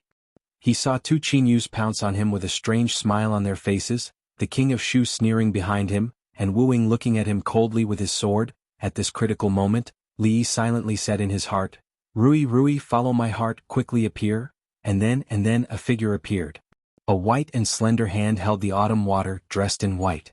One person and one sword, all eyes were filled with sword light. 1 Qin Yu fell, 2 Qin Yus fell, and all 8 King of Shoes fell. A moment later, only a standing figure was left in front of him. At this moment, the woman turned around, and with her back facing the corpses on the ground, she slowly reached out to him. Li Yi raised his hand with difficulty, held her hand tightly, and then woke up. He saw Mississippi Lu standing in front of the bed looking at him. She held the autumn water in one hand, and he held the other hand tightly. The morning sun shone in through the window, and it was slightly dazzling. Li Yi narrowed his eyes, looked at Mississippi Lu, and said softly, "Morning." Chapter 439. When Miss Xiaohuan smiled and began to discuss Chinese Valentine's Day with them again, the maids of the Viscount's mansion knew that the crisis was over. So the dark cloud over the servants' heads slowly dissipated, and the warm sunshine shone in again. "What are you thinking about?" After breakfast, Li Yi sat on a stone bench in the yard and looked at the sky in the distance. A cold voice came from the side. "Home." Li Yi didn't look back. He just looked at the sky and said one word. Even if he had integrated into this place, there was a fact that would never change. The matter of the King of Shu was just a prelude. The real reason why he was so depressed these days was still here. Mississippi Lu frowned and said, "Didn't you just come back from Qing and Prefecture? Do you want to go back again?" Li Yi finally looked back at her with a smile on his face and said, "I can't go back." Even though he was smiling no matter how she looked at it, Miss Lu felt that there was a deep sense of helplessness and desolation in that smile. She bit her lower lip and thought for a while. Then she said, "There is nothing good in the capital. We can go back." Li Yi knew that she wouldn't understand. Whether it was Qing and Prefecture or the capital, there was no special meaning to him. He stood up and said apologetically, "I'm sorry to have made you worry these days." Second Miss Lu glanced at him indifferently, then turned around and left. Rui. Hearing the voice behind her, she stopped. "Thank you." She looked back at him and asked, "What is it?" "Nothing." Li Yi stood up, waved his hand and walked into the room. Inexplicable. Mississippi Lu stood in the same place for a long time. Her face softened slightly, but she still curled her lips and said, "In the palace, in the hall of diligent government," Emperor Jing put down the memorial in his hand. Looking at the mountain of political affairs that still needed to be dealt with, he let out a long breath and couldn't help feeling a little powerless. 2 hours are up. Your Majesty should rest." Changda's figure appeared behind Emperor Jing like a ghost and whispered. Jing Di had long been accustomed to his appearance. He picked up the teacup on the table to moisten his throat. He thought of something and casually asked, "How is Li Xianzi's health?" Changda bowed. "It was the same as yesterday." Emperor Jing frowned and asked, "What did the imperial physician say?" Changda said, "County Magistrate Li is only drowsy. The imperial physician has not made a conclusion. He only said that he might have fallen ill from worry. As for when he will recover, it will depend on county magistrate Li himself. Worry turning into illness? Emperor Jing was stunned for a moment, then he shook his head and said, "What does he have to worry about? Does he have more things to worry about than me?" Changde thought for a while and said, "It said that Li Xianzi and the king of Shu had a conversation that day and they parted on bad terms." King Shu. Emperor Jing thought for a while and said, "If it's just because of the king of Shu, it doesn't seem like his character. I'm afraid there are other reasons. However, Li Xianzi has been a little restless these days. Does he want me to die early?" When Emperor Jing said the second half of the sentence, his tone was a little harsh. When it came to this topic, Changde habitually kept silent. Looking at His Majesty's face, he couldn't help but think of the dispute between hundreds of officials in the court about the position of crown prince these days. A trace of sarcasm appeared in his turbid old eyes. At this moment, a eunuch came in from outside and said respectfully, "Your Majesty, the person has been brought here and is now waiting outside the palace gate. Go and see what's going on with him for me." Emperor Jing ordered Changde and then said to the eunuch, "Let him in." A moment later, when a thin young man with a trace of uneasiness on his face walked through the palace gate under the leadership of two eunuchs, Princess Shining was lying on the brocade couch, feeling the cold wind and muttering something. Big liar who doesn't keep his word. He promised to cook and treat us to dinner personally. It's been a few days but there's no news at all. But Brother Shen said that he's sick. It seems that we can't blame him. Buddha bless him to get better soon. Ning, what are you doing? Concubine Yen came in from outside and asked in confusion when she saw her daughter kneeling on the bed with her palms folded and muttering something. A trace of panic appeared on Princess Shaning's face, but she quickly recovered. She jumped off the bed barefooted and ran to Concubine Yen. She hugged her and said, "I'm asking Buddha to bless my mother. Bless her to always be as young and beautiful as she is now." "Child, what are you talking about?" Just when Concubine Yen didn't know whether to laugh or cry at her daughter's words, Concubine Wei was frowning in her palace. The palace maids who served her were all careful, for fear of accidentally angering Concubine Wei. Concubine Wei asked a eunuch with a sullen face, "What's wrong with Hana recently? He's been locking himself in his room all day. What is he doing?" The eunuch knelt on the ground and trembled.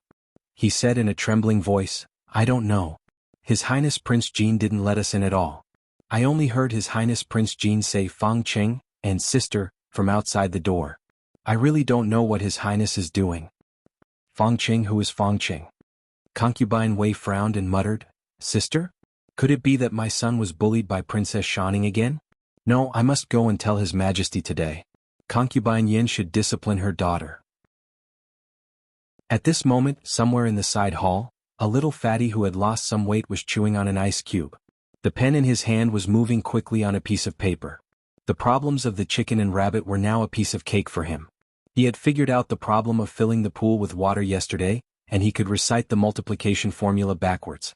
Although he had only solved part of the problems in the booklet in his hand, it had far surpassed the task that the teacher had given him. When the next lesson came, wouldn't his little red flower surpass that of Imperial Sister Shining and laugh proudly at all his brothers and sisters? When he thought of his name appearing at the top of the list and being posted outside the Bowen Hall, Prince Jean seemed to have forgotten all his setbacks and sufferings. He gritted his teeth and turned a new page. Something very interesting awaited him there, though he could not make head or tail of it. At the same time, in the morning dew hall, Her Royal Highness threw away the sword in her hand in annoyance. An old woman with a face full of wrinkles watched from afar and shook her head helplessly. Her Royal Highness had been feeling restless these past few days. It was really not suitable for her to practice martial arts. In another palace, a small figure sat on the stone steps in front of the palace. He held a large doll in his arms and looked in the direction of the palace gate anxiously. Chapter 440. Recently, the most important thing in the imperial court was how to deal with the two cities seized from the Qi kingdom. The civil and military officials had different opinions, and even the emperor found it difficult to make a decision. In contrast, the matter of appointing a crown prince was temporarily put aside. His Majesty did not reveal any intention of appointing a crown prince even though Prime Minister Qin had made such a big fuss. The officials naturally knew what to do. After a long time, even Prime Minister Qin seemed to have temporarily given up and did not mention this matter again. Of course, it might also be because Prime Minister Qin had fallen ill from anger and had not yet recovered, so he did not attend court these days. In a spacious hall in the Qin mansion, Prime Minister Qin sat in the seat of honor. Although his face was a little pale, his complexion was generally good. It seemed that he was far from the rumors that Prime Minister Qin was inferior to the people of Qi when debating scriptures. He was so angry that he vomited 3 liters of blood on the spot and almost died. Prime Minister Qin, what should I do now? The King of Shu sat on the left side of Prime Minister Qin, looking slightly anxious. He had thought that with his identity and status, the position of Crown Prince was easy to obtain. All he needed was a personal edict from his father. However, the recent events had shaken his confidence. He had almost taken advantage of the right time, the right place, and the right people. As long as he took a small step forward, he would be able to sit on the position that he had dreamed of. However, in the end, the King of Shu sadly found that he seemed to be even further away from that position. Prime Minister Qin glanced at the King of Shu. For a moment, he also wondered if it was appropriate for him to be the future emperor of the Jing kingdom. He did not need him to be as wise and farsighted as the current emperor, but he should at least be half as wise, right? However, the recent events that had happened to the King of Shu made him doubt himself. Perhaps this was the reason why the emperor had not appointed the King of Shu as the crown prince? He shook his head and suppressed this thought. He said slowly, "The empress did not give birth to a prince for his majesty. Concubine Yan also only has one daughter, Princess Shaning. Prince Jin is still young and unable to bear the responsibility. Your Highness is the son of concubine Shui and is the eldest son of his majesty. Therefore, your Highness does not need to do anything but wait patiently." Although Prime Minister Qin's analysis was very reasonable, the King of Shu was still somewhat uncertain. The crown prince was supposed to be his, but he was still the King of Shu. Where had all the logic gone? Had it been eaten by the dogs? A trace of annoyance appeared on King Shu's face as he said, "I really don't know what father is thinking." "Watch your words, your Highness." Prime Minister Qin's face suddenly darkened and he coldly said, "Even if you are a prince, you should not try to figure out the emperor's will. This is not something you should say." The King of Shu revealed an embarrassed expression and said, "Yes, Prime Minister Qin is right. I was rash." "Isn't this in front of Prime Minister Qin?" Prime Minister Qin's expression was still solemn as he said, "You shouldn't say that even in front of me." "Yes, yes." Prime Minister Qin was his thickest thigh. The King of Shu did not dare to put on airs in front of him and could only nod his head. A moment later, Qin Xiang watched the King of Shu walk out of the main hall. He stood up from his chair and walked to the door, letting out a long sigh. At this moment he could not help but doubt his own perseverance again. Although the ancestral rules could not be disobeyed, was it really possible to hand over the great land of the Jing kingdom to such a person? In the past, Emperor Gaozu was so heroic that he could reverse the decline and build such a huge foundation in the chaotic times. After several generations of emperors, the Jing kingdom had become what it was today. Although the current emperor was not as domineering as Emperor Gaozu, he was a rare leader of a resurgence. These years the politics of the Jing kingdom were clean and peaceful, all thanks to his majesty. Even the expansion of land that generations of emperors could not achieve was miraculously completed a few days ago. It was a pity that his majesty's health. Not only was the King of Shu not as talented as his majesty in politics, he was also not as good as his majesty in judging people. The current capital magistrate Dong Wenyun, assistant minister of the Ministry of Personnel Li Mingze, and many other juniors who shone brightly in the court and were destined to become pillars of the government in a decade or two, which one of them was not personally promoted by the emperor. It was precisely because of this that he paid much attention to Li Xianzi, who had entered his eyes recently and was highly valued by his majesty. Even though he did not have a good impression of Li Yi, he had already stopped judging people based on his own preferences decades ago. As the prime minister of a country, Qin Xiang could naturally find out things that others could not. Therefore, ever since the name Li Yi first appeared in the records of the Ministry of Personnel, Qin Xiang knew everything that he had done. Essays, poems, mathematics, horseshoes, heavenly punishment, improved interrogation by torture, first aid in the military, making ice in summer, liquor, perfume. Qin Xiang could still remember how shocked he was when he saw these things. He immediately understood why His Majesty valued him so much and even made an exception to let him teach so many princes and princesses. It should be known that in the past, this was a special honor that only great scholars had. This was a truly talented person. He alone was comparable to countless ministers in the court. No wonder he was so favored by the emperor. His Majesty definitely wanted to train him to be the backbone of the next emperor. He was the fortune of the country. With such a person, the next emperor would probably go even further, although he himself would not be able to see it. From the perspective of the prime minister of a country, at that moment Qin Xiang's dissatisfaction with Li Yi disappeared. Then he learned of the grievances between Li Yi, Qin Yu and the king of Shu. The Qin family was now tied to the king of Shu. If the king of Shu did not ascend the throne, the Qin family would definitely become a thorn in the side of the new emperor and would inevitably be destroyed. If Li Yi could be used by the king of Shu, it would be a great blessing for both the Qin family and the king of Shu. Unfortunately, that day when he left the court, he saw Li Yi and the king of Shu. Later, he heard that county magistrate Li had fallen ill because of the threat from the king of Shu. It seemed that there was no room for reconciliation between the two. It's a pity? Qin Xiang sighed and said slowly. I heard that Li Yi was frightened by your highness and fell ill? Qin Yu looked at the king of Shu indifferently and asked. The king of Shu showed some sarcasm on his face and said, When I went to see my father that day, I heard about this from the imperial physician.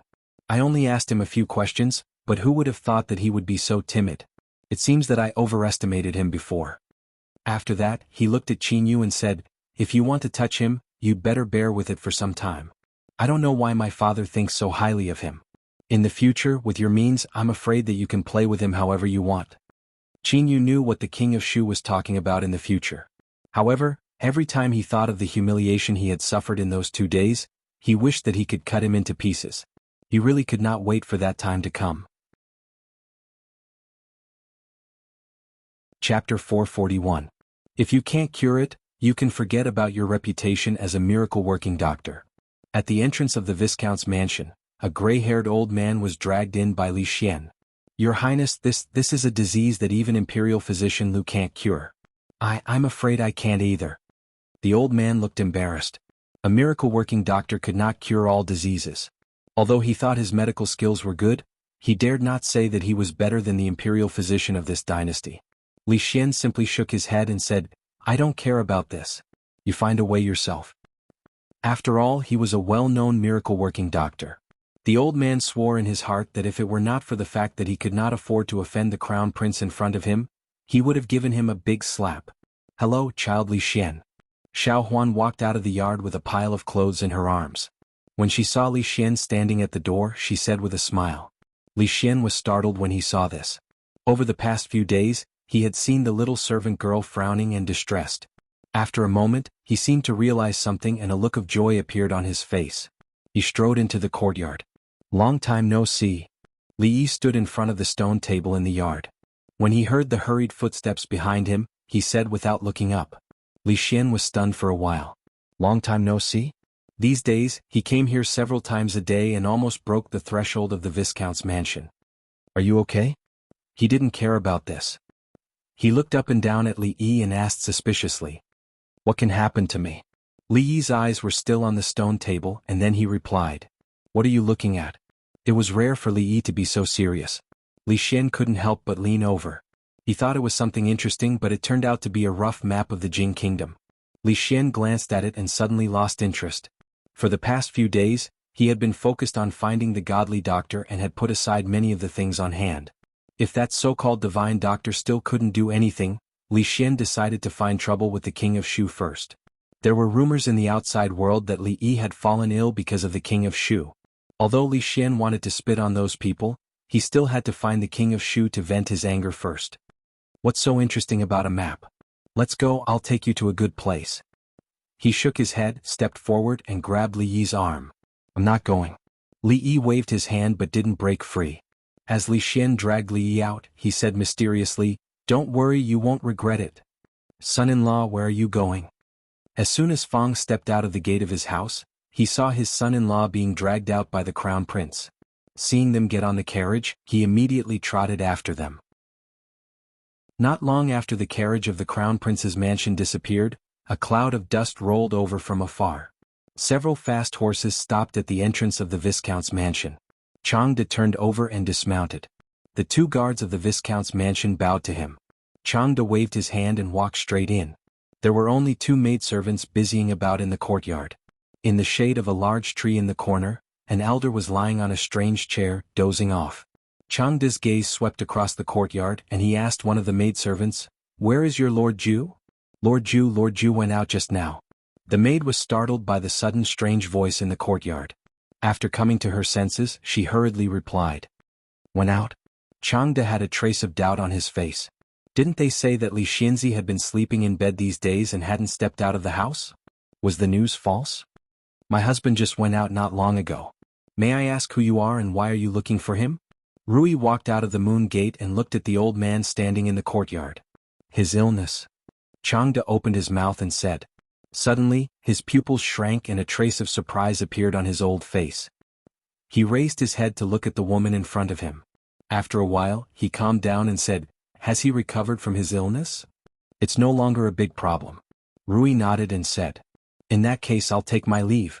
Changda said indifferently. After taking another look at the woman in front of him, he simply turned and left. Rui didn't ask for the identity of the other party. The man's voice was so feminine, so he could only be someone from the palace. Her husband was right. There were experts among the eunuchs. Even in her eyes, the old man standing in the courtyard just now didn't have any flaws. So it's like this. When Changda walked out of the door, a surprised expression appeared on his face again and he murmured in a low voice. He knew that the two women surnamed Lu who were related to Li Yi were very good at martial arts. Before this he had only seen the second miss of the Lu family.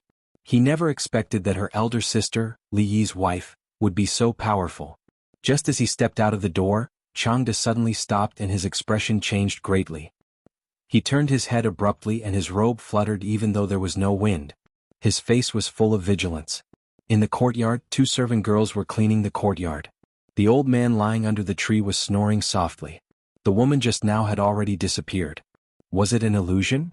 After looking a few more times, he didn't see anything unusual in the courtyard. He shook his head and turned to leave. The sound of horse hooves sounded outside and quickly disappeared. Didn't I just sleep for a few more days? What's there to worry about? This old man has slept for a lifetime. Second uncle, who was lying on the rocking chair, turned over and adjusted himself to a comfortable position. He muttered a few words and went back to sleep. Li Yi should have expected this, but he never would have imagined that the place Li Xian dragged him to was the Jade Yard. He should have known that every time Li Xian mysteriously dragged him to a place, it could only be the Jade Yard. What he didn't expect was that the capital also had a Jade Yard. Soon he realized that things weren't so simple. Even if there was a Jade Yard in the capital, it couldn't have a madam who looked exactly the same, right? Seeing his surprised expression, Li Xian said proudly, "How is it? Doesn't it feel familiar? Like you've returned to Qing'an Prefecture?" Li Yi felt a sense of familiarity with this place. After being dragged here by Li Xian so many times, it would be strange if he didn't feel familiar. Li Xian explained, "I also didn't expect that the madam would move the Jade Yard from Qing'an Prefecture to the capital. The original brothel here is gone. When the crown prince came to the brothel, he always listened to music. He never called a girl into the room alone to talk about life and ideals. A five-star brothel like the Jade Yard didn't just deal in sex. There were often talent shows on the stage in the middle. If the madam wanted to promote a girl, she would increase the frequency of her appearance. When the customers were familiar with her, her value would naturally rise." Li Xian had only dragged Li Yi over to watch the talent show, to adjust his mood. After all, when he saw the familiar jadeite courtyard in Beijing, his heart was filled with excitement for a long time. Even the madam's ugly face became amiable. However, the two of them didn't come at the right time. The seats downstairs were all taken. There wasn't even an empty table. "Your Highness, do you want to?" A guard whispered in his ear. Li Xian waved his hand and said, "Isn't there a seat over there?" He walked to a table, looked at a young man sitting there and asked, "Brother, may I ask if we can sit here?" Chapter 442. The young man was the only one sitting at this table. The other three seats were empty. However, it was not common to share tables in a place like a brothel.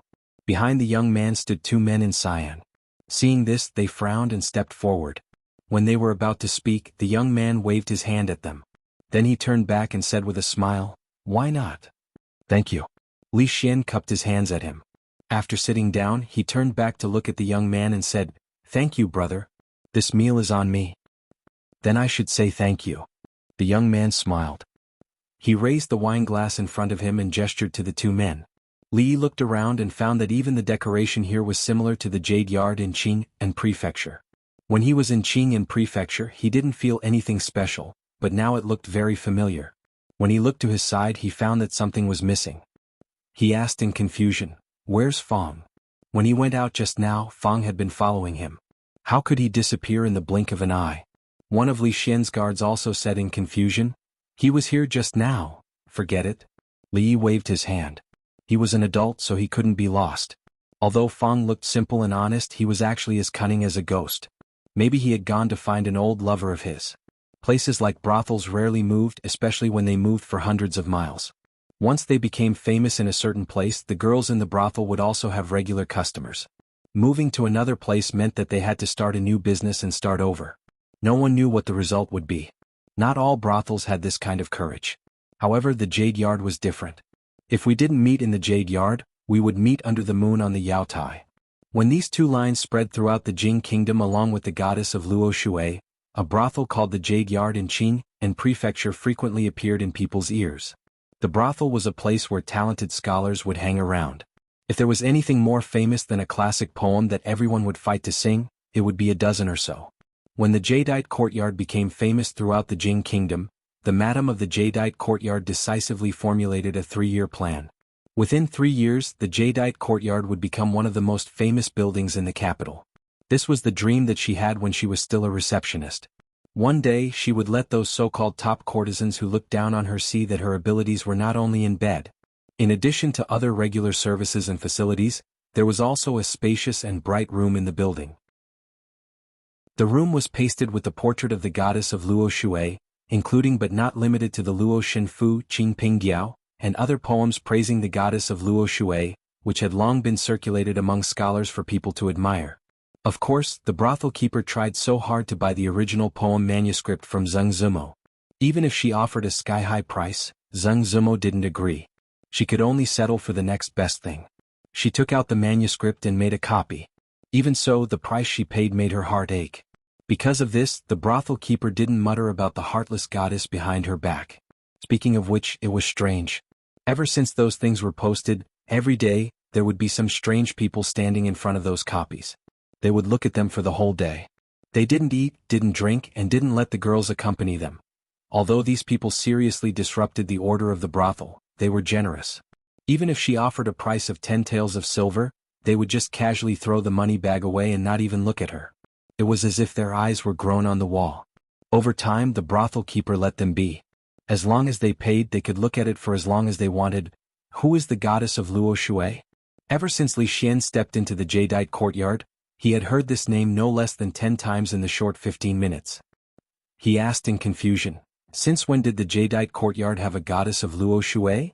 When the title of goddess of Luo Shui was first attached to Zheng Zimo, Li Xian was no longer in Qingyan Prefecture. Later, although her fame had spread to the capital, it couldn't compare to the influence in Qingyan Prefecture. Therefore, this was the first time Li Xian had heard of the name of goddess of Luo Shui.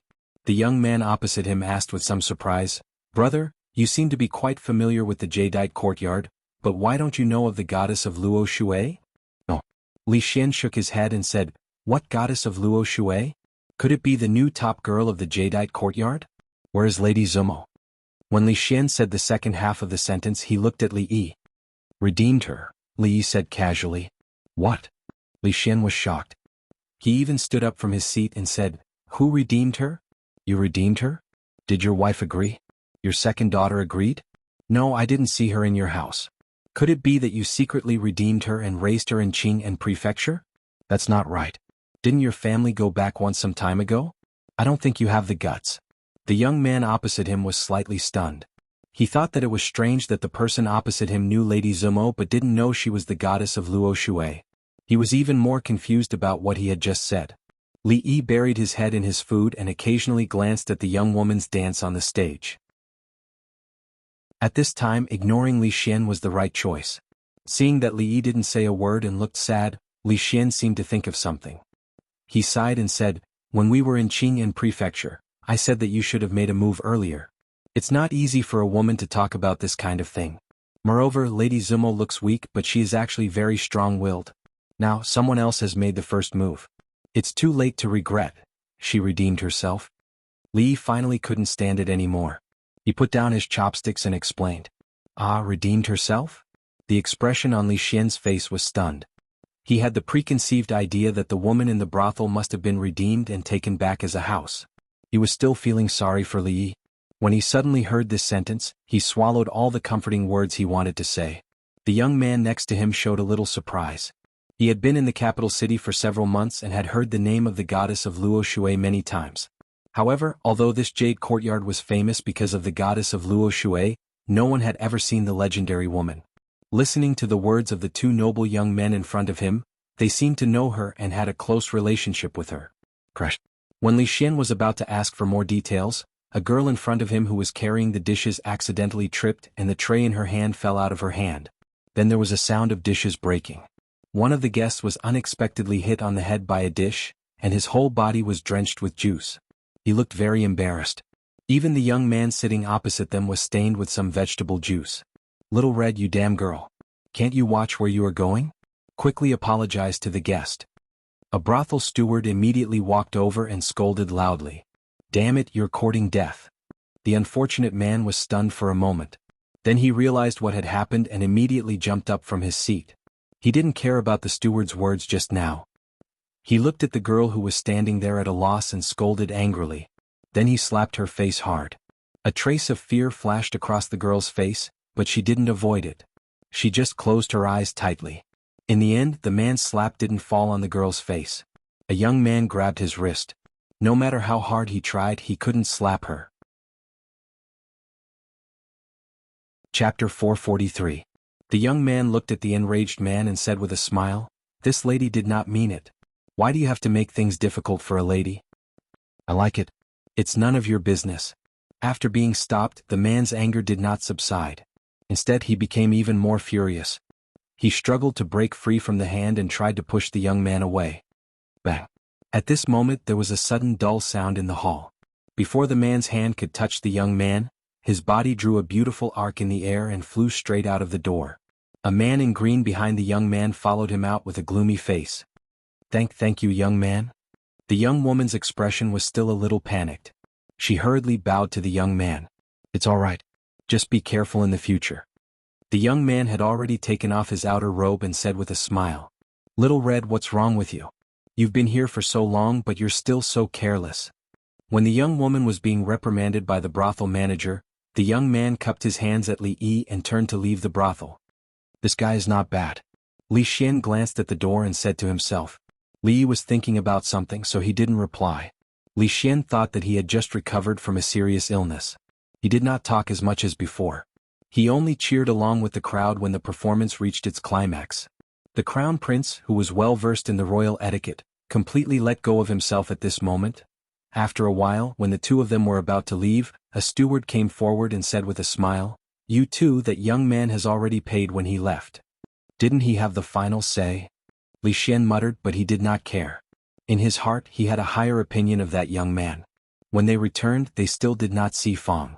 Li did not ask the guards to look for him and let him be. At this moment, in the backyard of the jadeite courtyard, the young woman who had just smashed the plate was sitting on a stone bench by the wall. She looked a little sad and murmured, "Sigh, this month's allowance is gone again." Then, "Are you injured?" After a long time, a voice came from outside the wall. The girl sniffed and said happily, "No, a young master helped me block it. He seemed like a very nice person." Oh. It was still silent for a long time before a muffled voice came from outside the wall. "It's so nice to see you again in the capital." The girl patted the wall with one hand, and the smile on her face widened. This time, a voice came from outside the wall. The man laughed but didn't say anything else. "Hey, stop. You can't go in here." The urgent voice of the jade courtyard steward suddenly sounded. The young girl raised her head and saw that the steward was being pushed out from the inside.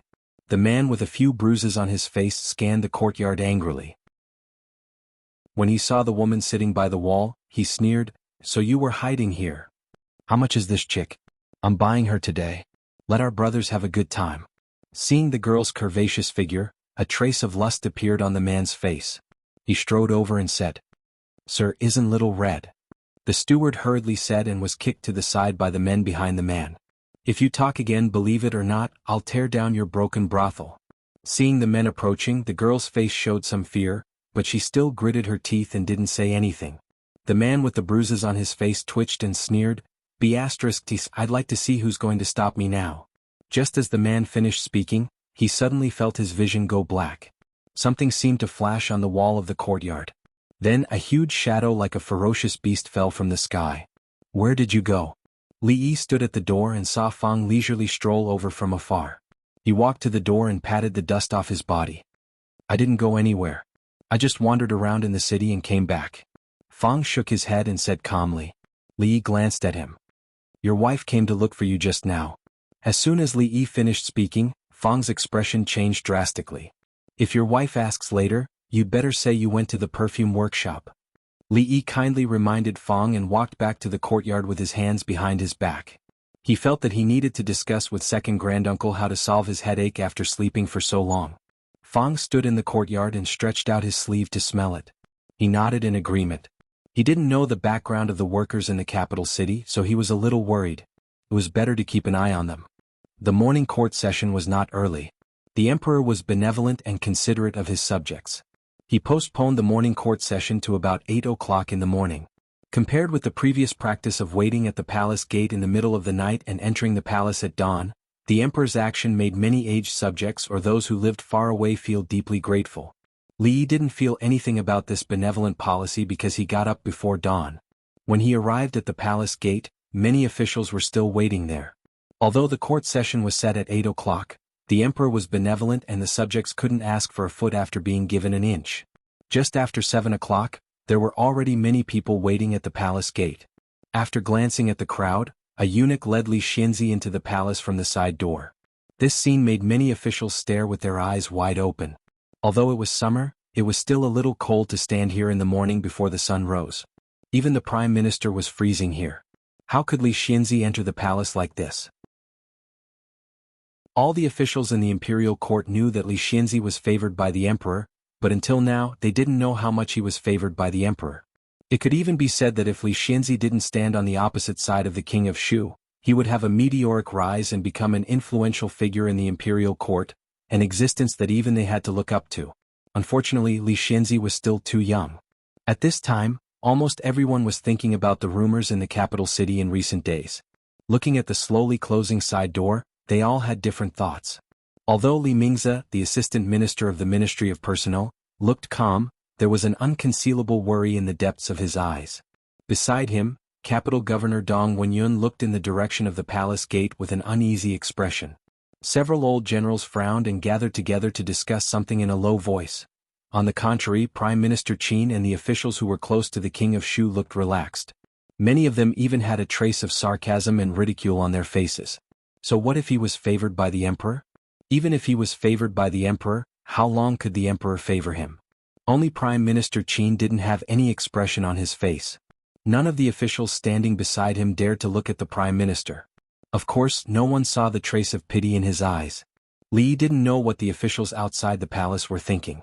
Led by the eunuch, they came to the familiar garden after a few turns in the palace. It was the same white fungus and lotus seed soup, the same home-cooked side dishes, and the faint fragrance of grape wine. Sit.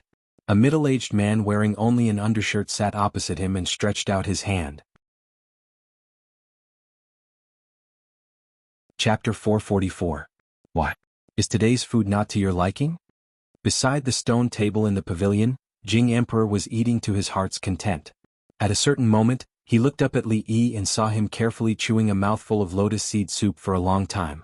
He asked, "Your Majesty has misunderstood." Li Yi put down his chopsticks and said, "It's just that I have been seriously ill these days and have not recovered yet. My appetite is not good." Jing Emperor nodded and said, "I heard from the imperial physician that you are overly worried. You might as well tell me what you are worried about. Maybe I can help you."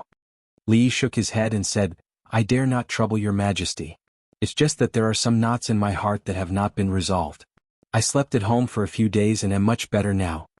Jing Emperor looked at him and did not continue on this topic. He said, "I have told you before that I will only grant you the title of nobility and not increase your official rank. It is said that a ruler does not go back on his words. But now I really regret it." Li Yi raised his eyebrows and raised his head. Jing Emperor had already sighed and said, I don't have much time. There was a deep unwillingness and helplessness in his words. Li Yi did not answer. A wise ruler would, of course, want to live for a few more years and see the land that was becoming richer and stronger in his hands. However, there were some things that he couldn't escape even if he was a ruler who received orders from the heavens. A few days ago, the left assistant minister of the Ministry of War resigned. I want you to take over this position. What do you think? Li Yi still did not know what kind of promotion it was to go from having no official position to being the left assistant minister of the Ministry of War.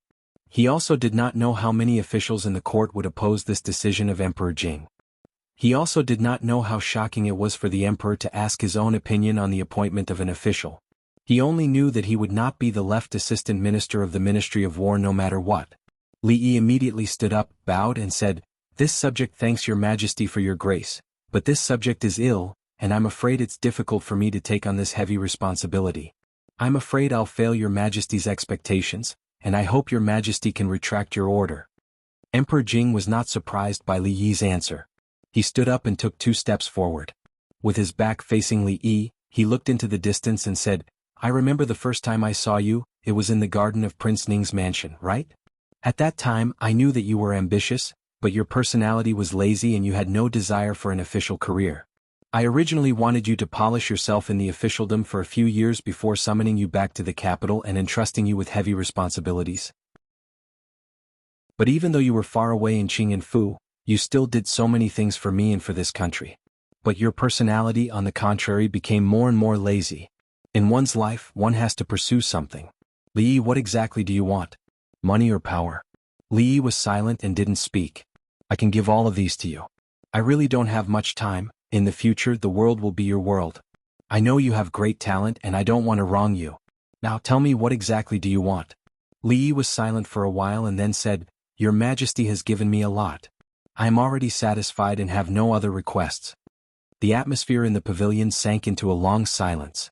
After an unknown amount of time, a hoarse voice broke the silence. Changde walked forward and said in a small voice, "Your Majesty, it's time for morning court. Your Majesty is so generous, but this little fellow is so evasive. In my opinion, your Majesty only needs to give an order. Whether or not he is the assistant minister of the Ministry of War, it doesn't matter." Looking at the middle-aged man standing in the pavilion with his hands behind his back, Changde thought for a moment and said. At this time, there were only the 2 of them left in the pavilion. After a long time, Emperor Jing turned his head and sighed. He said, "I'm afraid he already has the intention to leave." Hearing this, Changde paused and asked, "Intention to leave? To where?" Emperor Jing did not answer. His eyes drifted, and the thumb and index finger of his right hand unconsciously rubbed together. He murmured, "The king of Shu is incompetent, and none of my princes are of great use. If they were half as capable as County Magistrate Li, I wouldn't have to worry about this.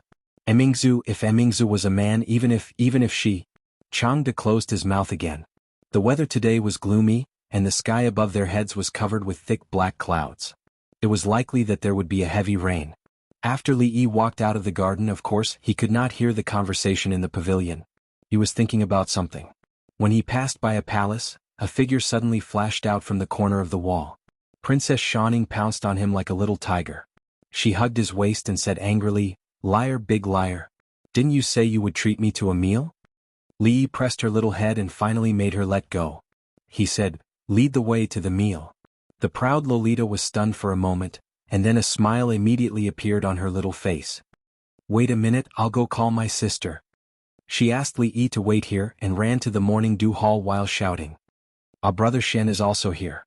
Not long after, Li Xian, who was supposed to follow the officials to court, was discovered by the sharp-eyed Princess Shaning.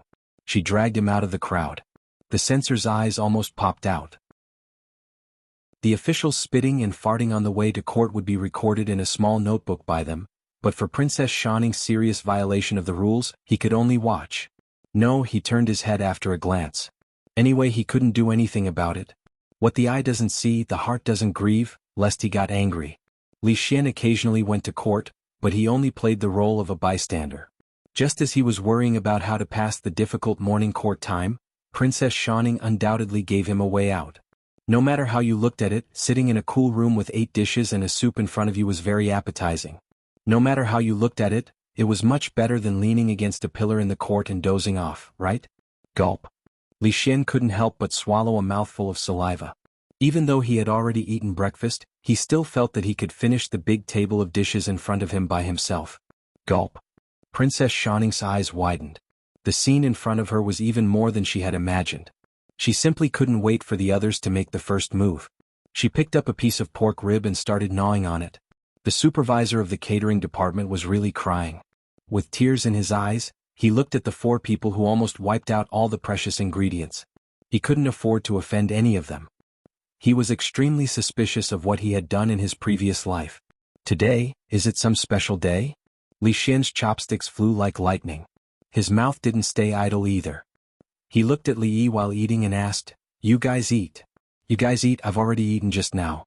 Li Yi washed his hands, said to them and walked straight out. The proud Lolita's cheeks were puffed up and she couldn't help but nod. Right now food was everything. It couldn't be better that no one was fighting with her.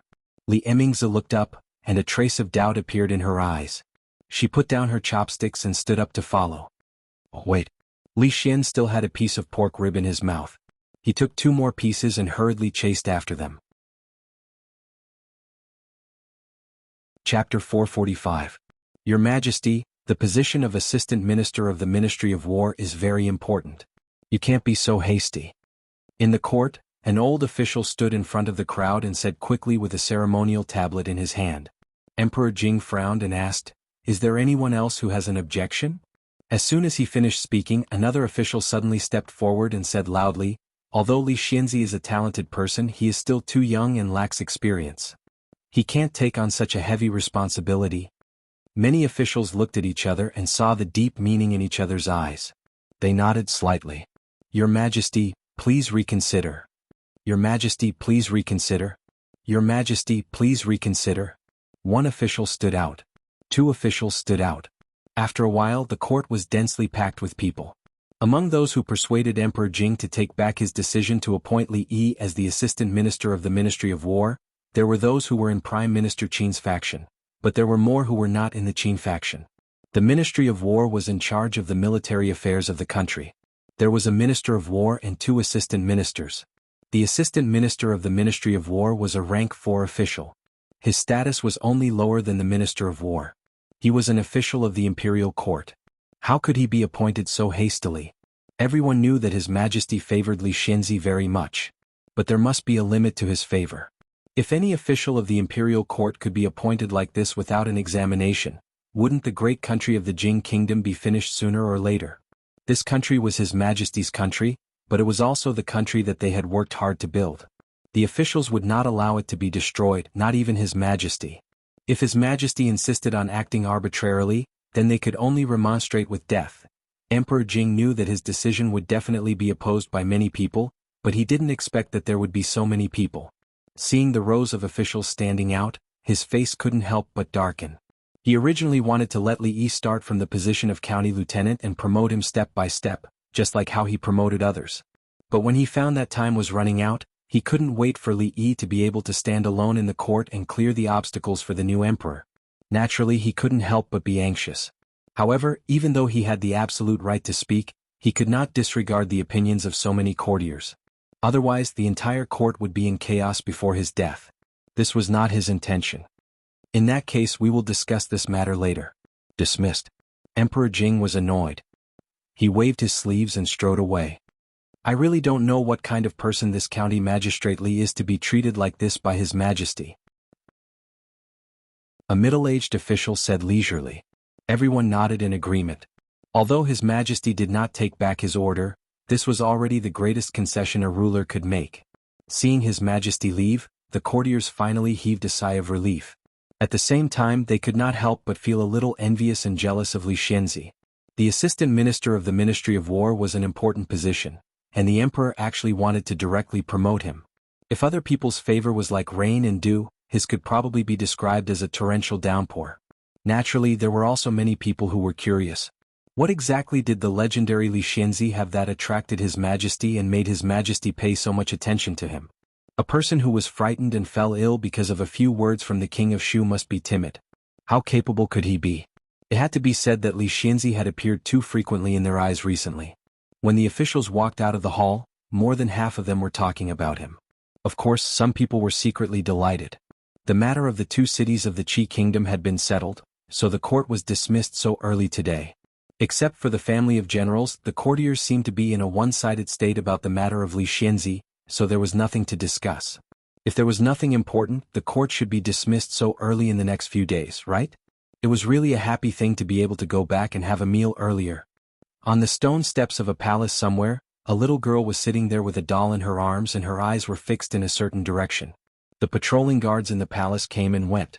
Occasionally eunuchs and palace maids passed by, but none of them could make her eyes waver. After an unknown amount of time, at a certain moment, when a familiar figure appeared in her line of sight, her eyes suddenly lit up. She stood up from the stone steps and jogged into the distance. "Your Highness, the King of Shu." The King of Shu's face was a little gloomy. He ignored the guards who saluted him. Because of his improper behavior when his father was seriously ill last time, the imperial censor could use it against him, so his reputation among the officials was greatly reduced. This morning he was severely reprimanded by his mother for 2 hours and only came out now. He was extremely depressed. Just when the King of Shu was unable to vent his anger, a little shadow ran over from the front. The King of Shu looked up and recognized that it was his half-sister, the only silly sister of his. There had never been any kinship in the royal family. The King of Shu naturally had no feelings for Princess Yongning. He just felt that as a princess of a country she should be so silly, which was really a disgrace to the royal family. Perhaps because she ran too fast, the little girl accidentally tripped and fell to the ground. The doll in her hands also flew out. She got up from the ground and didn't bother to pat the dust off her body or wipe the blood from her knees. Her expression was a little flustered as she looked around. The King of Shu looked at the dirty thing that had rolled to his feet and even touched the hem of his clothes with disgust. He raised his foot and stepped on it angrily. The little girl finally saw her doll. She limped over and tried to pull it out from under the King of Shu's feet. How could a 6-year-old girl compare to an adult man in terms of strength? When she realized that she couldn't pull the doll out, she raised her head and said softly, return it to me." It was said that Li Yi was very fond of this Princess Yongning. Therefore, when the King of Shu looked down, the disgust on his face deepened even though the little girl was pretty. The King of Shu looked coldly at the little girl who was begging on the ground. The vexation in his heart actually lessened a little. A cold smile appeared on his face. At some point he finally released his foot. However, before the little girl could take the doll away, he kicked it harshly into the lotus pond at the side.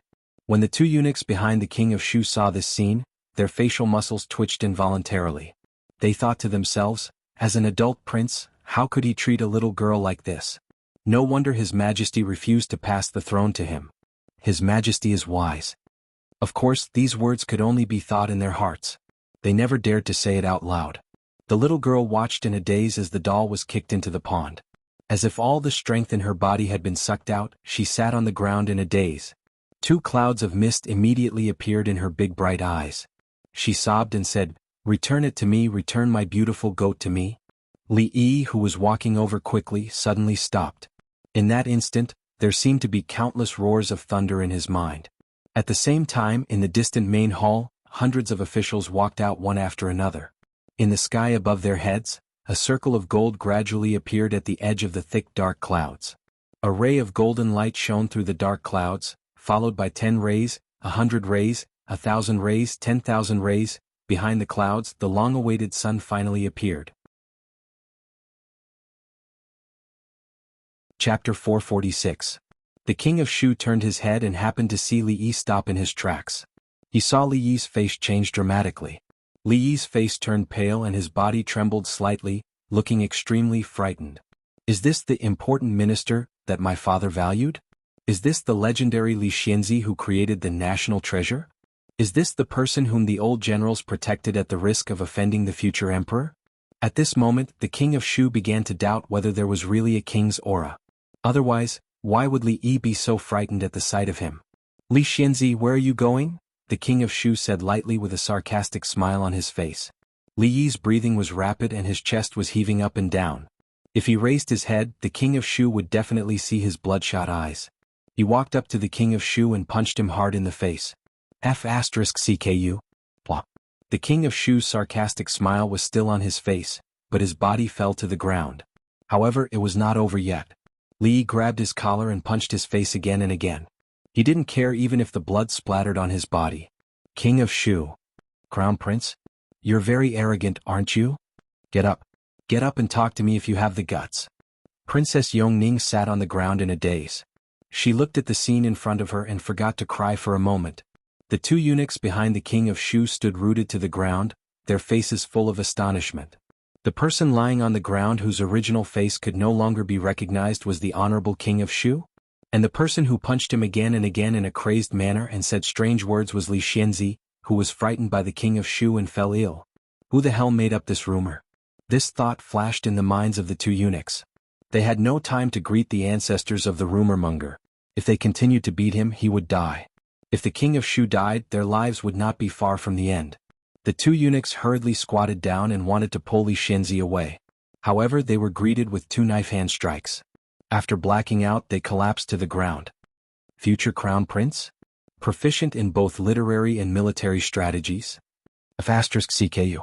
The usual indifference could no longer be seen on Li Yi's face. Instead, it was replaced by endless ferocity and madness.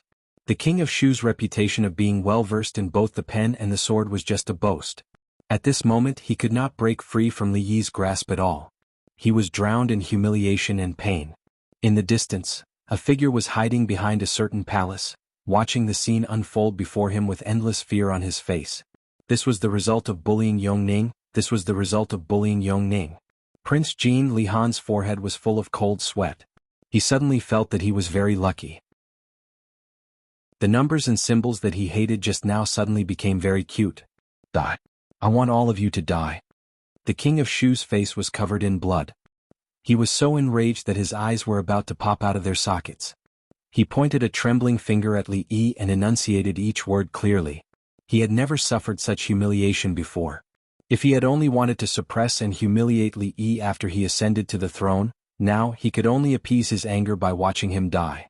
Tilting his head to look at Princess Shining, Li Yi finally smiled. This was the first time he smiled from the bottom of his heart in recent days. He was already feeling vexed about being involved in the affairs of the imperial court. Now that he had encountered this special day of the year, he felt lonely and empty. All sorts of emotions intertwined together. However, all the emotions that he had accumulated for a long time were vented the moment he heard the word beautiful sheep, and the moment his fist landed on the King of Shu's face.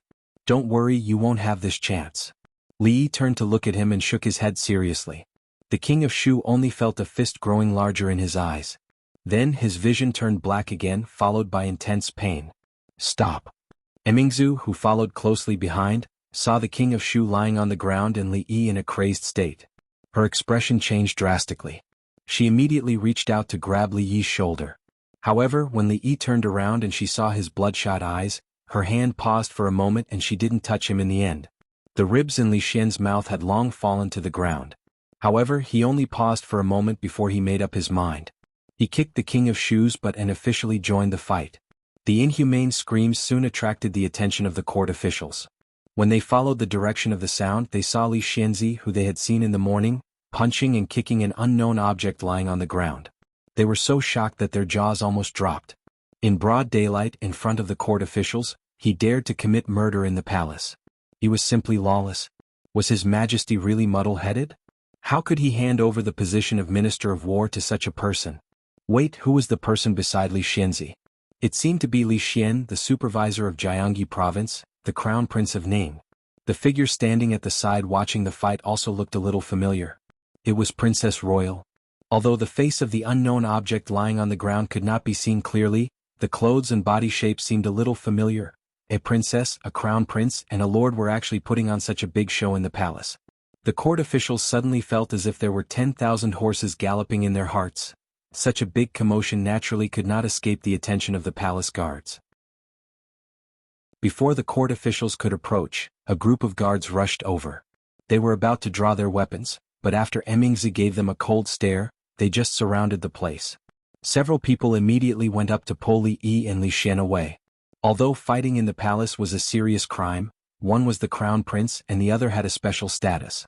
No matter how bold the guard captain was, he did not dare to use violence against a superior of the Secret Intelligence Office. He did not know which unlucky guy had offended both of them at the same time. He was afraid that this beating would be in vain. This unlucky guy was This was His Highness the King of Shu. Looking at the guy lying on the ground who had fainted, the guard captain vaguely recognized a familiar face. He immediately gasped and his heart was in his throat. Oh no, this matter has become serious. Quick, summon the imperial physician. The guard captain said hurriedly, then turned around and calmly ordered, arrest Li Xianzi and Crown Prince Li Xian. Looking at His Highness, who was in a terrible state, the guard captain knew that today's matter was no longer something that he could handle. Go and report to His Majesty. The palace guards were perceptive. Although their leader's order was to capture them, they only surrounded the two of them and did not make any rude movements. Why are you so nervous? We won't run away. Li Xian clapped his hands and said, curling his lips. When the unknown object was carried by two guards and rushed to the imperial physician, the officials who had left the court finally saw his full appearance. It's His Highness the King of Shu. After seeing the object clearly, several officials immediately lost their balance and fell to the ground. The person that Li Xianzi and Crown Prince Li Xian just beat up was actually His Highness the King of Shu. Thinking of the scene just now, the people thought to themselves, if it were not for his clothes and figure, even the imperial concubine would not have recognized him just by looking at his face. What followed was a monstrous uproar. Chapter 447. Just now, that was really the King of Shu. What a scandal! What a scandal! Assaulting a prince is outrageous. He's simply out of control. A fight in the palace and the target was a prince with a very sensitive status and identity. This was the first time since the founding of the Jing Kingdom. Even during the reign of Emperor Taizu, such an atrocious incident had never happened in the palace. The officials who were close to the King of Shu were shocked and angry. All of them were filled with righteous indignation and wished they could hack Li Yi into pieces. In recent days, the King of Shu's reputation in the imperial court had declined. He had lost face in front of His Majesty and even the officials. Now he didn't care about the little face he had lost. He was beaten unconscious and carried away by the guards with his face covered with blood. How could he have any face left? Even if His Highness ascended the throne in the future, this incident would never be erased from the history books. Although the other officials were not so angry, they couldn't help thinking of the rumors about Li Xianzi and the King of Shu in recent days. Li Xianzi was so frightened by a few words from the King of Shu? Was he worried that the King of Shu would settle accounts with him after he ascended the throne? Nonsense. This was a bunch of nonsense. Was he as cowardly as the rumors said when he beat the King of Shu just now? Thinking of that madness and ruthlessness, they still felt a chill in their hearts. The King of Shu would probably never forget today's shadow for the rest of his life. Li Yi couldn't hear or see the uproar of the officials and the frightened eyes of the surrounding guards. The sound around him seemed to be isolated by an invisible barrier. Because of the large amount of exercise just now, his chest was slightly heaving up and down. However, he didn't have time to wipe the sweat on his forehead. His eyes passed over the palace guards surrounding him and fell on a small figure. When he saw that silly but extremely friendly little face, Li Yi felt joy and relief that he had never felt before. He smiled again. But it was this kind and warm smile that caused the surrounding guards to feel a chill in their hearts. Did he know what was waiting for him after beating the King of Shu to such a state? How could he still smile in this situation? This Li Xianzi must be crazy. In the Hall of Longevity, Emperor Jing had just taken his medicine and was lying on the soft mattress, preparing to rest for an hour before getting up to read the important memorials. The imperial physicians of the Imperial Physician Bureau had advised him many times not to overwork himself. Otherwise, his condition would worsen. Emperor Jing, who had never cared about this advice, finally realized that his body was not as good as it used to be after the previous incident. After just a short morning court session, he felt a little tired. He could only sigh inwardly and temporarily put all his worries to the back of his mind to rest. His Majesty has just fallen asleep. If there's anything, please wait until His Majesty wakes up. We really have an urgent matter. Please inform His Majesty. The eunuch guarding the door and the two palace guards were arguing over something. Shut up. Changda's figure had unknowingly floated to their side as he spoke coldly. Chief Steward Chang. The two guards hurriedly bowed. Changda looked at the two of them and said indifferently, "What happened? Speak." There were imperial guards in the palace, so what could happen? As long as the rebels did not invade the imperial city, nothing was more important than His Majesty's health. Seeing Chief Steward Chang speak, a guard immediately said, "Chief Steward Chang, County Magistrate Li Yi and Crown Prince Li Xian just beat up the King of Shu in the palace. The king of Shu was seriously injured and has been sent to the Imperial Physician Bureau. We have arrested County Magistrate Li and Crown Prince Li and are waiting for His Majesty's punishment. The indifference on Changda's face disappeared. He suddenly looked at the guard and said, "What did you say? Say it again." After His Majesty said, "If there's something, report to me. If there's nothing, dismiss the court session." It did not mean that the officials could go home and beat their children. Usually, after the court session ended, most of the officials had to return to their posts and continue their work. If there was nothing, they would hold a small meeting to convey the spirit of the morning court session to their subordinates and implement His Majesty's instructions. But today was different. Many officials in the 3 provinces, 6 ministries and 24 departments were not busy with their work. They gathered in 2s and 3s and whispered something. "Have you heard that the king of Shu was beaten up in the palace today?" A gossipy assistant minister from the Ministry of Works said mysteriously while pouring water. "What? No way. This is the imperial palace. How could the king of Shu?" Hearing this, the 2 leaders were shocked and they immediately came over. The assistant minister looked around and did not see the minister. He immediately felt relieved and described what he had seen on the way down to the imperial court session with exaggerated details. For a moment, there were endless exclamations in the duty room. The officials who were further away also stopped what they were doing and looked at the assistant minister with puzzled and curious eyes. The imperial palace was the most heavily guarded place in the country.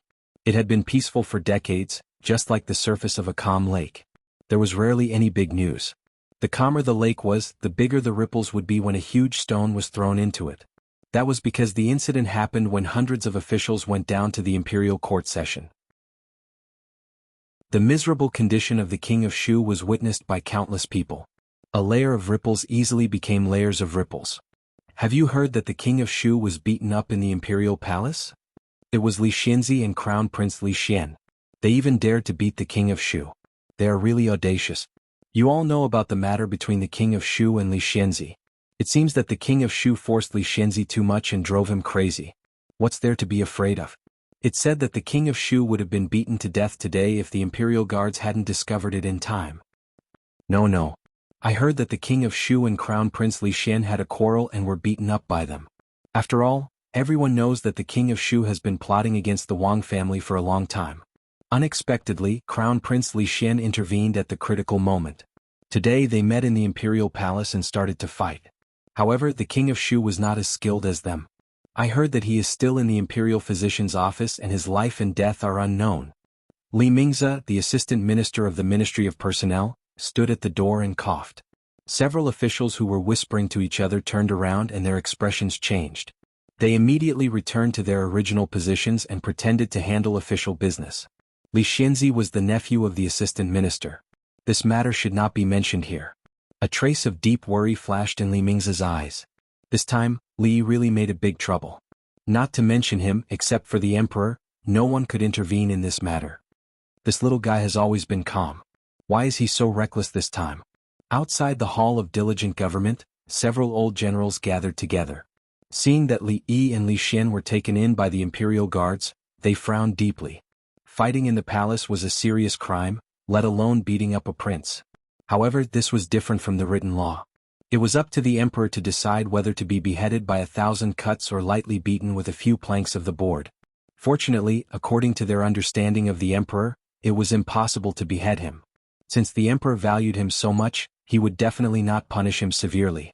Moreover, this matter also involved Crown Prince Li Xian, so it was even more difficult to punish him.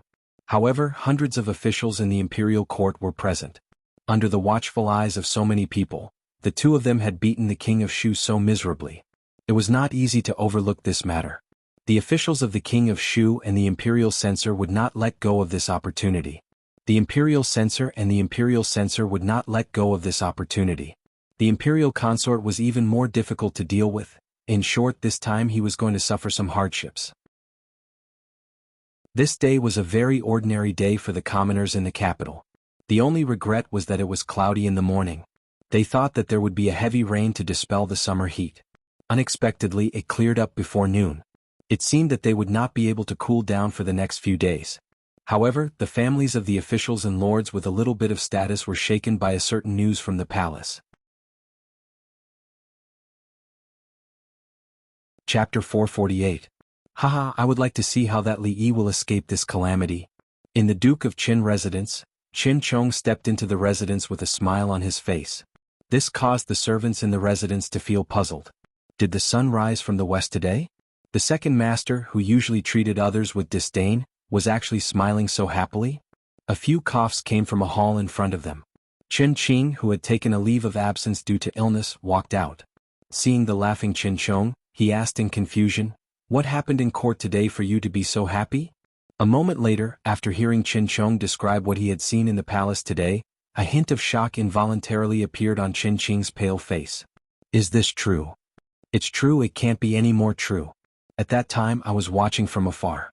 This is him seeking his own death, he can't blame us. Qin Chong laughed loudly and said, I will immediately write a memorial of impeachment. Under the eyes of the public, all the officials saw it. This time, even His Majesty will not be able to protect him. At the corner of the corridor on the right, the prayer beads in the white-haired lady's hand were broken, and the beads fell to the ground. The same scene was happening in the homes of many officials.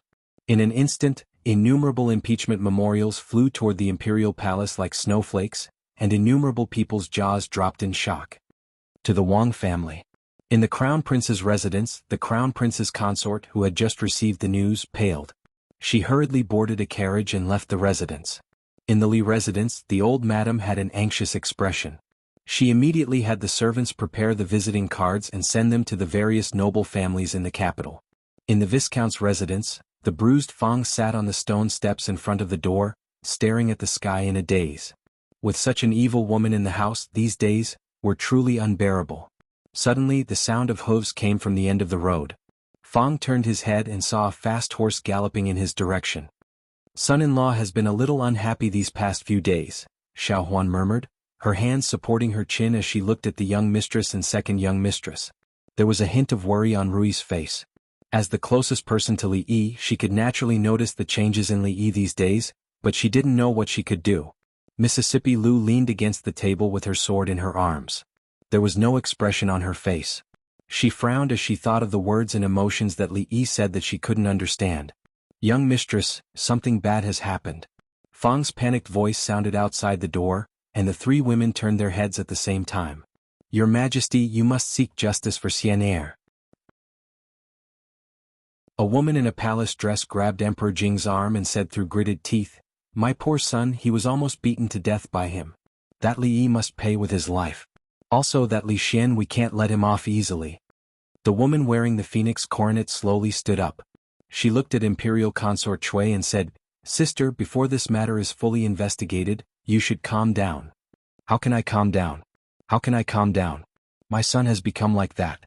How can Her Majesty want me to calm down? Thinking of the miserable appearance of her son in the Imperial Physician's office, Imperial Consort Chui showed a fierce expression and said fiercely, Don't talk. Emperor Jing waved his hand and asked the Imperial Physician Lu Jimin, who had been standing by for a long time, How is the King of Shu? The Imperial Physician bowed and said, Your Majesty, the King of Shu has a broken nose and 3 ribs. There are many bruises all over his body, but fortunately his life is not in danger. I have already set the bones for the King of Shu. If he wants to recover, I'm afraid he will have to rest for a few months. Emperor Jing frowned. This matter was really beyond his expectation. Although Li Yi didn't seem to be steady at all, he was definitely not reckless. Why did he suddenly beat a prince in the palace? What kind of stimulation did he receive to make him lose his composure like this? How is the investigation going? Emperor Jing said faintly, and Changde's figure appeared in the palace like a ghost. It's all clear. Changde nodded and waved his hand in the direction of the palace door. He said loudly, Let them in. 2 eunuchs walked in with pale faces. They knelt on the ground and said loudly, Your servants greet His Majesty, Her Majesty, and Imperial Consort. Emperor Jing waved his hand and said, Get up. Tell me everything you saw just now. Don't hide anything. Even if His Majesty didn't say it, they didn't dare to hide anything. The 2 eunuchs immediately described everything that they had seen in detail, including the few words that the King of Shu had whispered to Emperor Jing on the way. They did not omit any of it. Hearing the 2 eunuchs say that the King of Shu first bullied Princess Yongning, Imperial Consort Chui's face changed. Then she flew into a rage and screamed, Nonsense! Bullied Princess Yongning? How could Xian'er be such a person? How dare you all deceive His Majesty and this consort? Do you all not want your heads anymore? The two eunuchs thought that Imperial Consort Shui didn't know what kind of person her son was. They looked up at Emperor Jing and hurriedly knelt on the ground. They said, "Your Majesty, Her Majesty, everything I said is true. If there is any falsehood, let me be struck by lightning and die a horrible death." Emperor Jing frowned and said, "Go on." The two eunuchs obeyed and told how the king of Shu bullied Princess Yongning and how Li Xianzi suddenly went crazy. They went forward to stop him and were knocked out by Li Xianzi. After that, they didn't know what happened. After listening to what happened, Changde was expressionless, but the eyes of the imperial physician, Lu Jimin, flashed a few times. The empress looked at Imperial Consort Shui and said coldly, "As an adult prince, he actually bullied a 6-year-old girl. Sister, you taught your son well." A trace of panic flashed across Imperial Consort Shui's face. She hurriedly said, "Even if Sienna was wrong first, His Majesty should punish him. What kind of person is that Li Yi? He actually dared to offend his superior. He really deserves to die." Suddenly went crazy? Emperor Jing couldn't figure out why Li Yi suddenly went crazy. He had always been very accurate in judging people. He thought that he knew Li Yi very well, but he still couldn't figure it out. "Your Majesty, I have something to say." At this moment, a voice came from the side. Emperor Jing looked at the imperial physician, Lu Jimin, who stood out and nodded slightly to him. "Before that, may I ask them a question?" Lu Jimin pointed to the two eunuchs and said. Seeing Emperor Jing nod again, Lu Jimin looked at the two eunuchs and asked, "When did Li Xianzi go crazy?" "I remember that at that time, the king of Shu kicked Princess Yongning's doll into the lotus pond. The little princess cried and said, 'Give me back my beautiful sheep.' After hearing this, Li Xianzi suddenly went crazy. He punched the king of Shu's face and then." A eunuch recalled and said. The other eunuch nodded repeatedly, Yes, Li Xianzi went crazy after hearing the little princess's words." The two described the details of the king of Shu's beating in detail. As for Li Xianzi's "go to hell," they wisely chose to hide it. Lu Jimin turned his head, bowed and said, "Your Majesty, I have finished my questions." Emperor Jing looked at him and said doubtfully, "Is this related to Li Xianzi's madness?" "Your Majesty is wise." Lu Jimin flattered Emperor Jing first and then said, "Your Majesty, according to my speculation, Li Xianzi should suffer from a rare hysteria. He usually does not show it, but if he is stimulated by some special things, he will immediately lose his mind and do some extremely crazy things. Your Majesty should know that Li Xianzi was seriously ill a few days ago. Your Majesty ordered me to go to the Viscount's mansion to treat Li Xianzi. At that time I found some clues but I was not sure. Now it seems that there should be something in the little princess's words that can stimulate Li Xianzi." "Beautiful sheep?" Emperor Jing said in surprise. He could not help but think of the doll that Yongning often held in her hands. It was personally sewn by concubine Liang when she was alive. After concubine Liang passed away, Yongning would often see Yongning holding it. Of course, at that time her temperament was not so eccentric. Ever since she had a serious illness at the age of 5, she became demented. She never opened her mouth to speak and only knew how to hold the doll in a daze. It was not until now that Emperor Jing knew that the doll was called Beautiful Sheep, and this word could stimulate Li Yi's sudden hysteria. Imperial concubine Shui suddenly realized that the topic of their discussion had deviated from the main topic. What they were discussing now was not whether Li Yi was hysterical or not, but how to seek justice for her son. Concubine Shui glared at Lu Jimin fiercely and said, "Your Majesty, he is exonerating Li Yi. How can there be such a disease in this world?" Lu Jimin said unhurriedly, "Although this disease is rare, there are many records in medical books. If Your Majesty and concubine Liang doubt it, you can send someone to check it out." His expression was very indifferent, and there was no sign of guilt. As an imperial physician, even if he was talking nonsense, there was a theoretical basis. If she wanted to refute him on this point, concubine Liang was still too young. Emperor Jing thought for a moment and said, "Someone go and bring that beautiful sheep to me." Changde waved his hand, and 2 guards immediately went out to carry out the order. Imperial concubine Shui anxiously said, "Your Majesty, even if Li Yi is suffering from hysteria, we can't let him off so easily. There's also that Li Xian. When did Sienna offend him for him to be so heavy-handed? Princess Yongla just watched from the side and didn't stop him. They are all targeting Sienna. There must be some conspiracy behind this. Your Majesty must investigate this matter thoroughly." Emperor Jing glanced at concubine Shui. There was no conspiracy in this matter. Li Yi and Li Xian were simply wearing the same pair of pants. Emingzi did not hesitate to deceive her father and count on them to help the king of Shu. Wasn't she hoping that the sun would rise from the west? I will make a fair decision on this matter. The king of Shu will stay in the palace to recuperate these days. Send an imperial physician to accompany him. Concubine Shui, go back and wait first. The rest of you, follow me to the Hall of Diligent Government. Emperor Jing said lightly and walked out of the hall.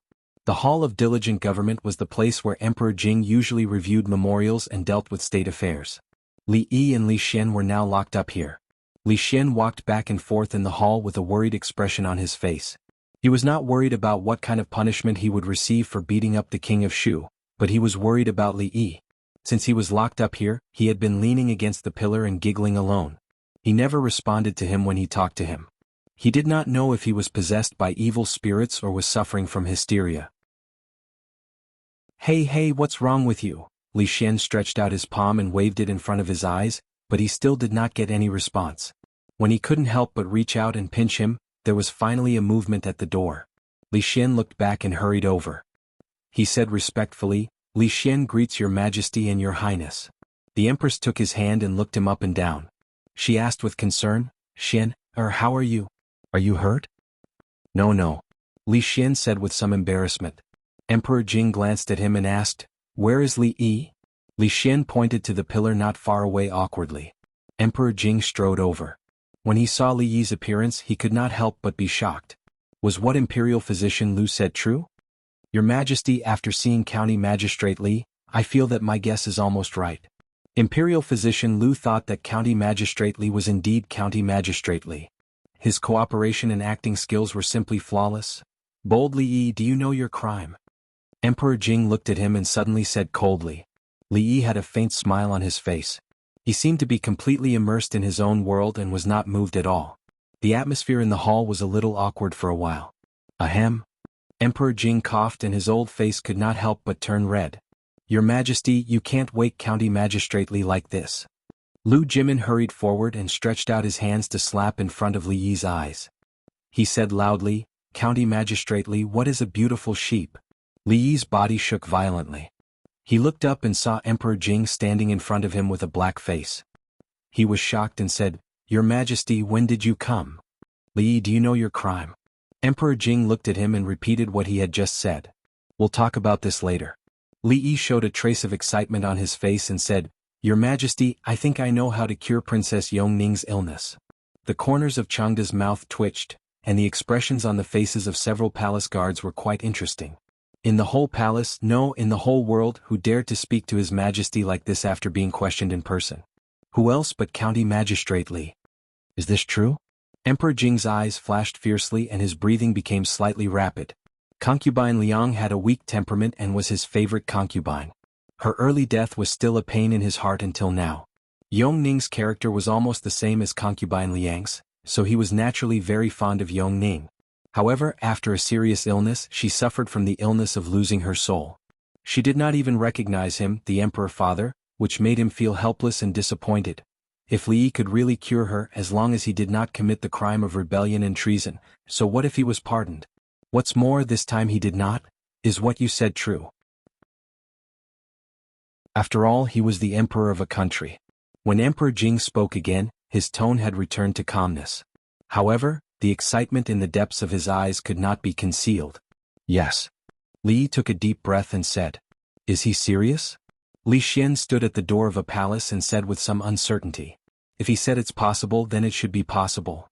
Li Emingzi looked at the closed door and said hesitantly. Emperor Jing sat in a curtain, which had long been propped up with a canopy. His eyes were also staring in front. Inside the hall, the little girl stood there blankly. Her eyes were empty as if she had lost her soul. She kept muttering, Beautiful sheep is gone, beautiful sheep is gone. Li Yi took a deep breath and forcibly suppressed the excitement in his heart. He squatted down and held her in his arms. He whispered, It doesn't matter if beautiful sheep is gone. We can make another one. What else does Yongning want? Pleasant sheep? Red wolf? Little gray wolf? After saying this, Li Yi could clearly feel the little figure in his arms tremble. The soft murmurs disappeared. She looked up at Li Yi. Her wooden face finally showed some other expression. There was an inconceivable light in her big gem-like eyes. Gradually, her eyes filled with tears as if she had been greatly wronged. Her body trembled uncontrollably and her little mouth pouted. She hugged Li Yi tightly with all the strength in her body. Wah! Suddenly there was a cry in the hall. It was heartbreaking and heart-wrenching. Chapter 449. I miss Daddy, I miss Mommy. Little E will take her medicine. Little E is not afraid of injections. Little E must live well. Daddy, Mommy, where are you? Little E is so scared alone. Do you not want Little E anymore? Little E, don't be afraid. Little E is not alone. Li Yi listened to the little girl's incessant murmuring. He used his hand to gently pat her back and said softly. Not long after, her murmuring gradually became softer. Looking at her clenched fists and furrowed brows in her sleep, Li Yi closed his eyes and this scene began to appear in his mind. In the depths of the dark and serene palace, a 5-year-old girl curled up in a corner. She did not know what had happened, nor did she know what had happened to this world.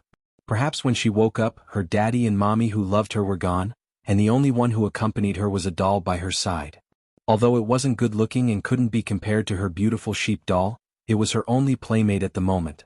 It was also her only spiritual sustenance. She missed her beautiful sheep very much, so she gave it such a name. Then someone finally appeared. But she did not know those people. They walked in from the outside, wearing strange clothes and saying strange things. They called her Little Princess. That was what her daddy used to call her, but where did Daddy go? It was not only her daddy and mommy who disappeared. Pleasant sheep, big wolf, beautiful sheep and lazy sheep, where did they all go? She cried for her daddy and mommy. She wanted to leave this strange place, she wanted to go home, but the way those people looked at her slowly became strange. This made her very afraid. Every time she spoke, she would be looked at with a strange gaze. Then she stopped talking. Princess Yongning, who had been seriously ill and had miraculously woken up, became the topic that the people of Jingdo took delight in talking about. Regretfully, although the little princess had managed to keep her life, she had contracted an illness that caused her to lose her soul. The clever and quick-witted little princess had become stupid. The heavens were truly unfair to her. In the following year, a silly little girl appeared on the stone steps of a certain palace in the palace. She held a doll in her arms and only stared blankly into the distance. She was a target that all the princes and princesses could bully at will. Perhaps it was because she hid in the dark and silent palace at night that her tears had run dry. She never cried when she was bullied by other princes and princesses, until the king of Shu destroyed her only hope. Li Yi tightened his arms and hugged her tightly. He couldn't imagine what kind of pain and torment a 5-year-old girl had suffered in this strange world for a year. He kissed her forehead with some pity. The little girl's fists gradually loosened and her brows relaxed. A smile appeared on Li Yi's face. He simply sat cross-legged on the ground and carefully let her lie in his arms. That's great, he thought to himself as he looked at the little girl in her sleep. At this moment, the feeling of loneliness that had never been extinguished in the depths of his heart completely disappeared. It's already midnight, why is it taking so long? Li Xian's face was full of anxiety as he paced outside the palace. His tone was a little anxious. Li Yi said that he had a way to cure Princess Yongning's illness, but the condition was that they needed a quiet place. Only he and Princess Yongning were there. Even Imperial Physician Lu's request to go in and help was rejected. However, it had already been several hours since he entered the palace. Even the palace gates were closed, but there was no movement from inside. Li Xian couldn't help but feel worried. He was worried that Li Yi couldn't cure Yongning's illness and made Imperial Uncle wait outside for so long. This was a crime of deceiving the emperor, and it was much more serious than beating up the king of Shu. Why don't I go in and take a look? Emingzi looked back at her father, who was still waiting there, and said with a frown. She had just taken 2 steps forward when a creaking sound suddenly rang out in the silent night. She looked in the direction of the sound and saw that the palace doors were slowly pushed open from the inside. 2 figures, one big and one small, walked out from inside. At this moment, Princess Royal Highness inexplicably had an illusion. The 2 figures who walked out holding hands seemed to be like this. Jing Di stood up from the chair, looked at the little girl and slowly walked over. Yongning greets Imperial Father. Princess Yongning stood beside Li Yi, bowed to Jing Di and said in a soft voice. Hiss. Not far behind Jing Di, Imperial Physician Lu Jimin took a deep breath. Under the light, the little girl's intelligent eyes were as clear as water. Where was the slightest bit of foolishness? Li Xian was even more stunned on the spot. He actually did it? Was the little girl in front of him really the foolish Princess Yongning? A trace of joy flashed across Mingzhu's face, but Jing Di was even happier than her. The emperor's face finally showed a change of expression. How long had it been since he heard the word imperial father? Good. Jing Di said the word good 3 times in a row. He was obviously in a very good mood. Your Majesty, I only temporarily stabilized Princess Yongning's condition. If she wants to completely recover, she still needs a long time of treatment. Li looked at Jing Di and said, no matter how long it takes, as long as Yongning's illness can be cured. If there is anything you need, you can just tell me. Jing Di lovingly touched Yongning's little face, then looked up at Li Yi and asked, do you know what happened today? Ahem. Before Li Yi could speak, Imperial physician Lu Jimin suddenly coughed in a low voice. Li Yi touched his forehead with one hand and tried hard to recall for a while. He said, Your Majesty, I only remember seeing the King of Shu bullying Princess Yongning in the palace. Later, when I came back to my senses, I saw Your Majesty in the Hall of Diligent Government. Imperial physician Lu Jimin came forward and said respectfully, Your Majesty, please rest assured. I have already thought of a treatment for County Magistrate Li's illness. I only need to go back and read the medical books to verify it.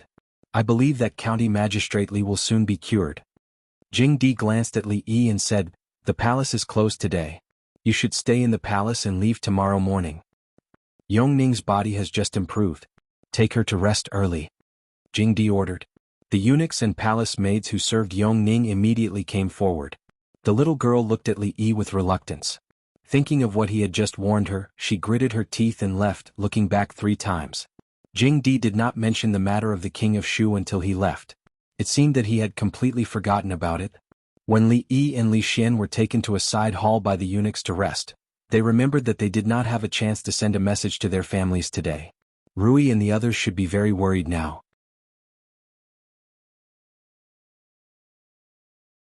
Chapter 450. At midnight, the gates of the capital were tightly shut. Other than some special places in the city that still had their lights on, the entire capital was plunged into darkness and silence. In the Viscount's mansion, all the maids and servants were already asleep. The guards in the mansion were also not on patrol. 2 burly men stood at the door of a small courtyard, their expressions unusually serious.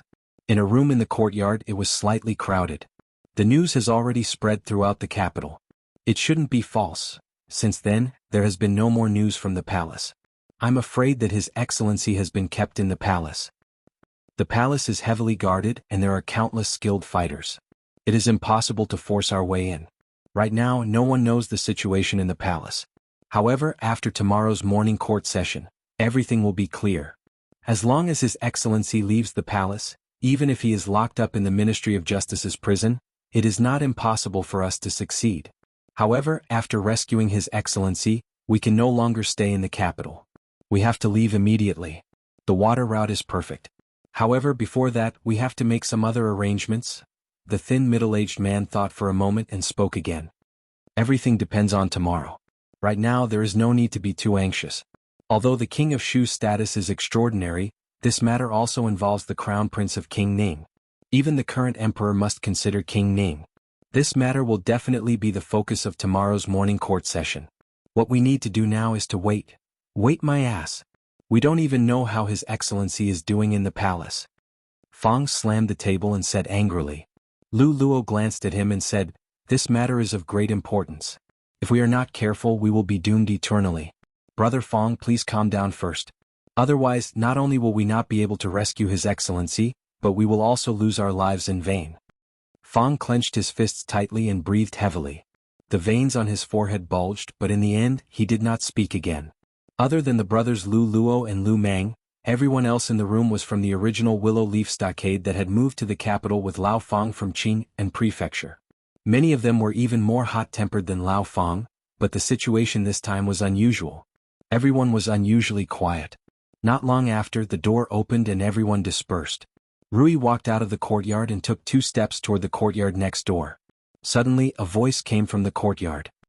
This old man has such a busy life. You all should go and rest. I'll take a nap and go there tomorrow morning to have a look.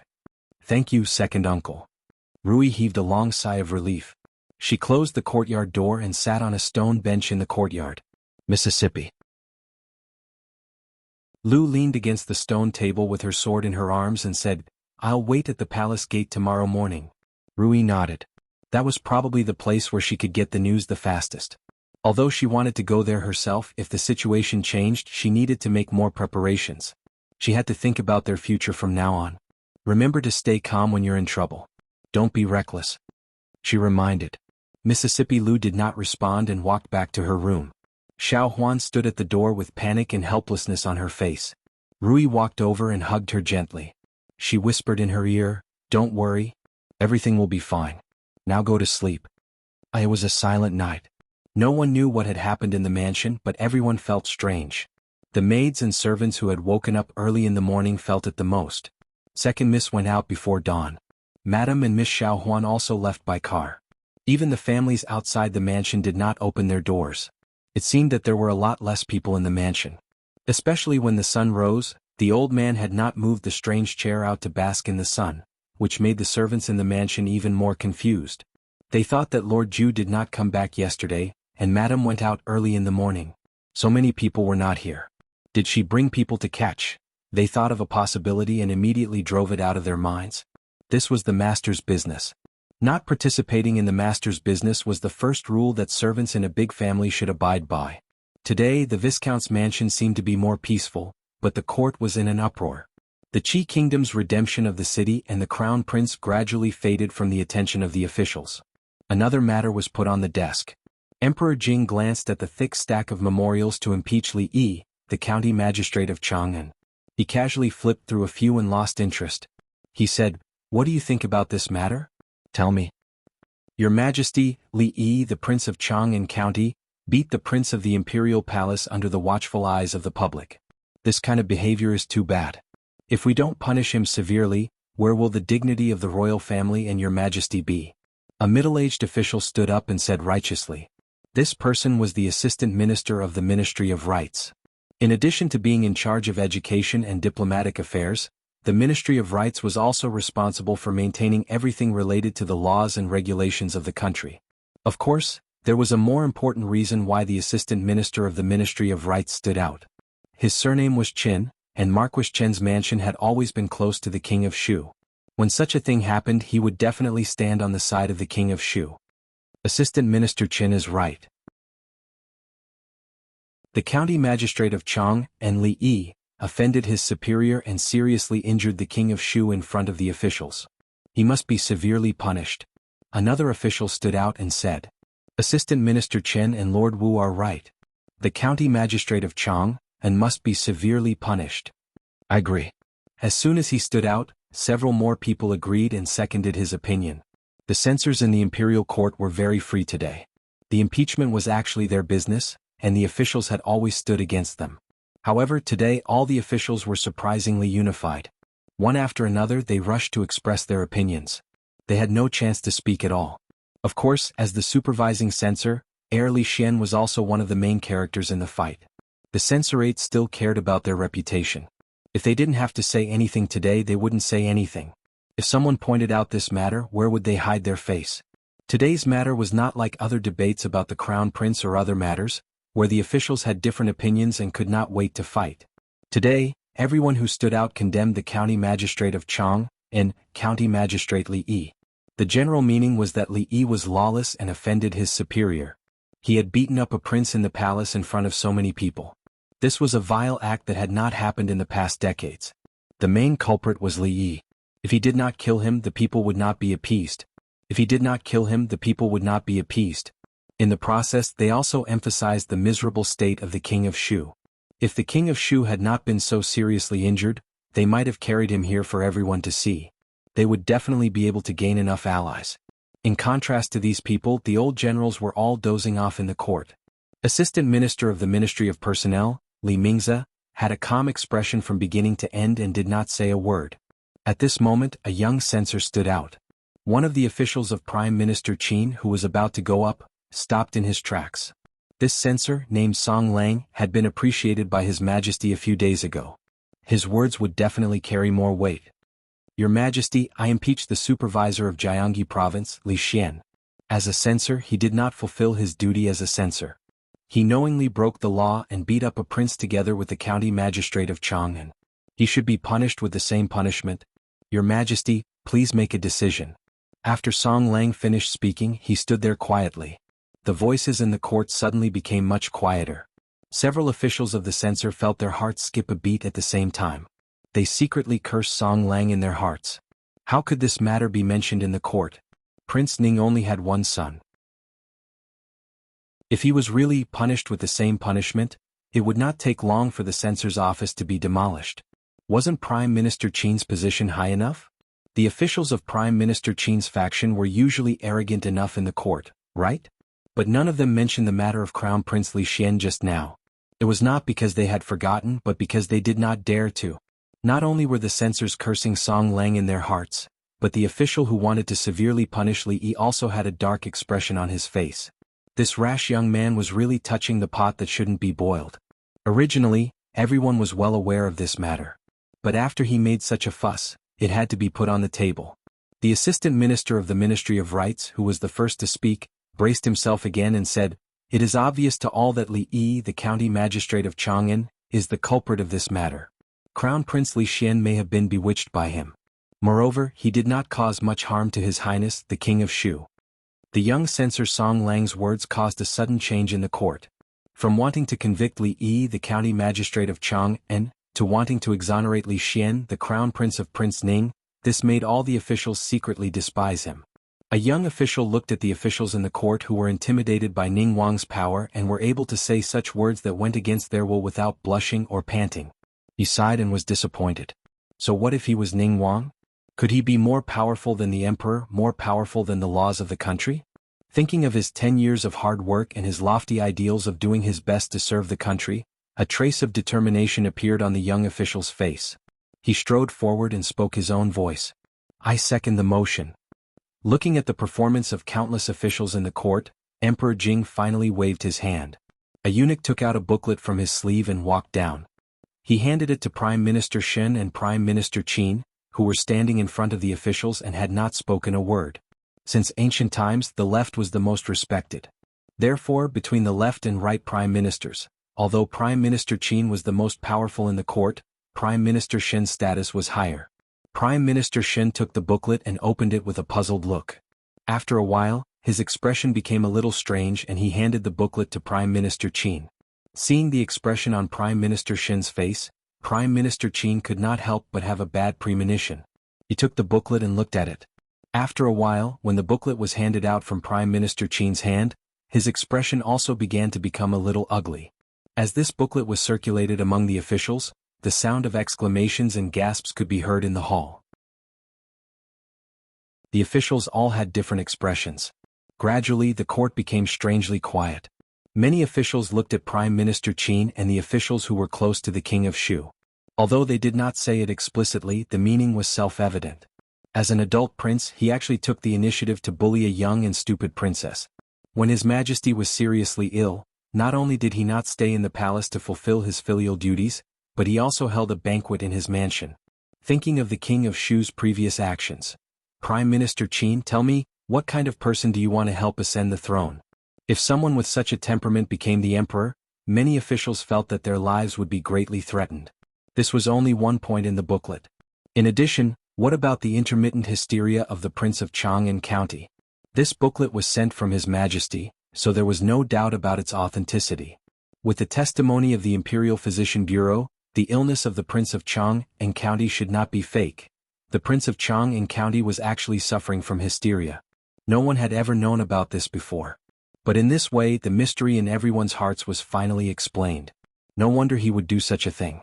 Except for a lunatic, how could a normal person beat a prince in the palace in front of the civil and military officials? Li Xian had always been close to him. Could it be that he was infected by Li Xian? However, beating a prince was beating a prince. Hysteria was not a reason to beat a prince. Although the punishment could be reduced according to the circumstances, the King of Shu had been injured to such a degree. If it was lightly mentioned, how could the royal family save face? But, how could the silly Princess Yongning suddenly be cured by him? Everyone in the court knew about Princess Yongning's illness. A year ago, in order to cure Princess Yongning's soullessness, His Majesty ordered to search for famous doctors all over the world. He even promised a generous reward. The reward was so generous that anyone would be tempted. But unfortunately, even the Imperial Physician Bureau thought that the princess's illness was incurable. Countless famous doctors could not do anything about it. After a long time, the matter was left unsettled. But things in the world were so unexpected. The king of Shu was beaten, and Princess Yongning's terminal illness was cured. All of this was done by one person. Was it a reward or a punishment? Was it praise or scolding? The water had been muddled by the heir of Prince Ning. Now it undoubtedly became complicated. In the court, no one dared to interrupt. The strange silence lasted for a long time. Emperor Jing waved his hand. An official took out the prepared imperial edict and began to read it. Li yawned. When he opened his eyes, he saw a familiar old face. It was a very comfortable sleep. Li sat up and tried to distance himself from Changda's old face. He said, "It's so early in the morning.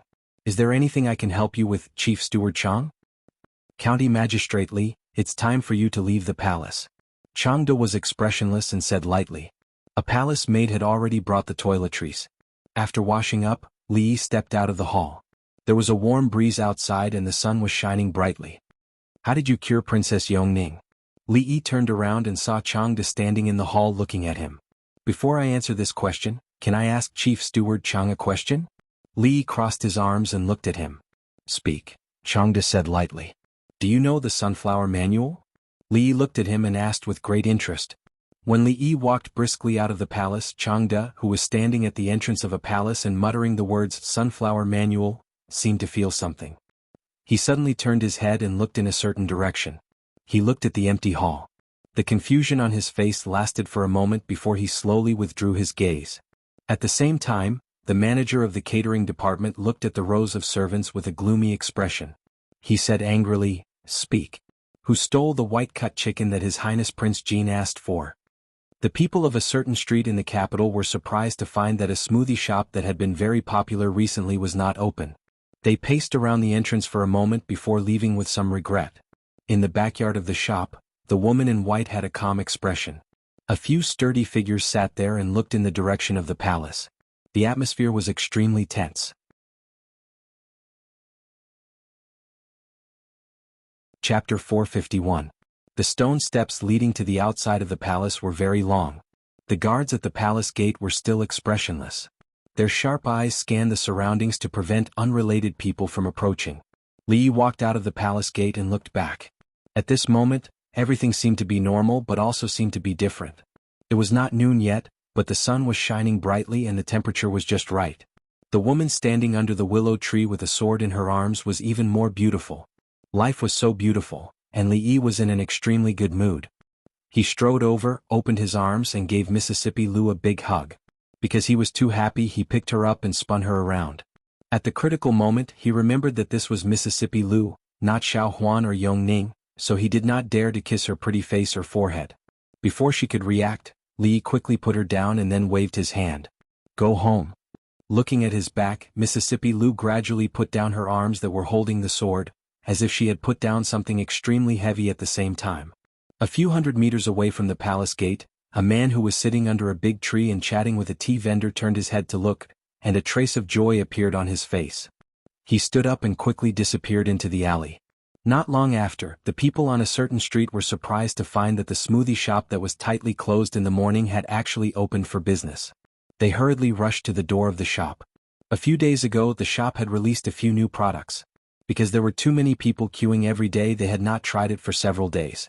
They could not miss it today. Today's morning court session did not last long. The officials walked out of the palace gate in twos and threes, with complicated expressions and different thoughts.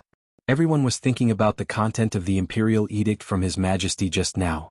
The Crown Prince of Chang'an County, Li Yi, and the Crown Prince of Prince Ning, Li Xian, had beaten the prince in the imperial palace in front of all the civil and military officials of the imperial court. Their behavior was extremely abominable. Of course, they couldn't let it go lightly. As a result, Crown Prince Li Xian was stripped of his position as the supervising commissioner of Jiangxi province. He had to spend half a month in the Crown Prince's mansion to reflect on his mistakes and was not allowed to step out of the mansion. Although Li Yi, the county magistrate of Chang'an, had a sudden attack of hysteria, it was not the reason for him to seriously injure the king of Shu. However, since he miraculously cured Princess Yongning's terminal illness, His Majesty was very pleased. In the spirit of humanitarianism, His Majesty did not punish him severely. He was only stripped of his position as the Assistant Minister of the Ministry of War and fined his salary for a year. It was not until the officials walked out of the hall that they realized when Li Yi, the county magistrate of Chang'an, became the Assistant Minister of the Ministry of War. Although His Majesty had mentioned this matter in the court, it was immediately opposed by many officials. In the end, it was left unsettled. How could such a thing happen when there was no sign of anything happening? However, although this move seemed unreasonable, no one, including Prime Minister Qin, objected to it. Since they knew the whole story of yesterday's incident, they immediately understood that the King of Shu's beating was probably in vain. Now that things had developed to this point, it was no longer as simple as it was in the beginning. On the contrary, it had little to do with Crown Prince Li Xian and Crown Prince Li. His Majesty had always been strict with the princes, especially in terms of morality. As an adult prince, the King of Shu actually bullied a 6-year-old little princess. Although Princess Yongning was not the biological daughter of concubine Cui, she was his younger sister anyway. After knowing this matter, even they were extremely disappointed in the King of Shu, let alone His Majesty. If the King of Shu did not have the support of several rich and powerful families and the support of Prime Minister Qin in the court, he would not have had a chance to be the crown prince. As for the inheritance of the heir over the concubines, what was the ancestral system compared to the rise and fall of the country? This time, His Majesty had undoubtedly conveyed his attitude to the officials. After today, the officials who were firmly on the King of Shu's side would try their best to change the situation, while those who were still wavering on the sidelines would probably feel even more uneasy. But in any case, no one would mention making the King of Shu the crown prince in a short period of time. In a secluded hall in the palace, the King of Shu was lying on his back on the bed. His head was covered with white gauze and his eyes were fixed on the ceiling. You disappoint me so much." Concubine Cui stood in front of the bed, her face full of anger. She looked at the King of Shu and said, "Why did you provoke Yongning? Do you know how difficult it was for us to get to where we are today in order for you to become the crown prince and ascend the throne in the future?" The King of Shu's face was covered with white gauze, so his expression could not be seen at all. Only from his clenched fists and the deep hatred in his eyes could one tell his mood at the moment. He had just learned of what had happened in the court today. He wanted to cut Li Yi into pieces and eat his blood and flesh, but he was only fined a year's salary. To him, what could be more ironic than this? As a prince, he was beaten and seriously injured in front of everyone, and now he could only lie on the bed, unable to move. But the person who beat him up was not punished at all. How could he still have the face to stand in front of others in the future? He hated Li Yi, he hated Li Xian, and he also hated the person he should not hate. If he had given him the title of Crown Prince earlier, "You should recuperate here these days. I have already written to your uncle. They will help you think of a way. After you recover, you can go to Prime Minister Qin's residence." Lying on the bed, the King of Shu listened to Concubine Cui's words. He loosened his clenched fists and took a deep breath. "I know."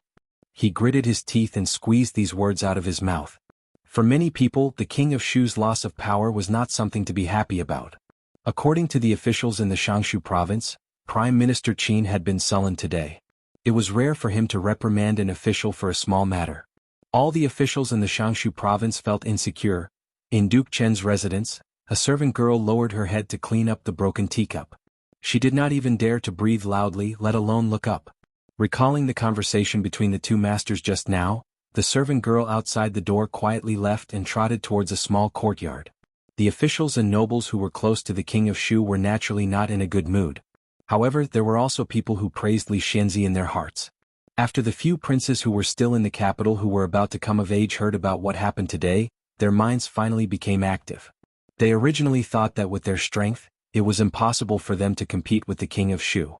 However, what happened today had ignited a glimmer of hope in their hearts. Even if it was only a glimmer, no one was willing to give up. At the same time, there were also countless letters flying out of the capital.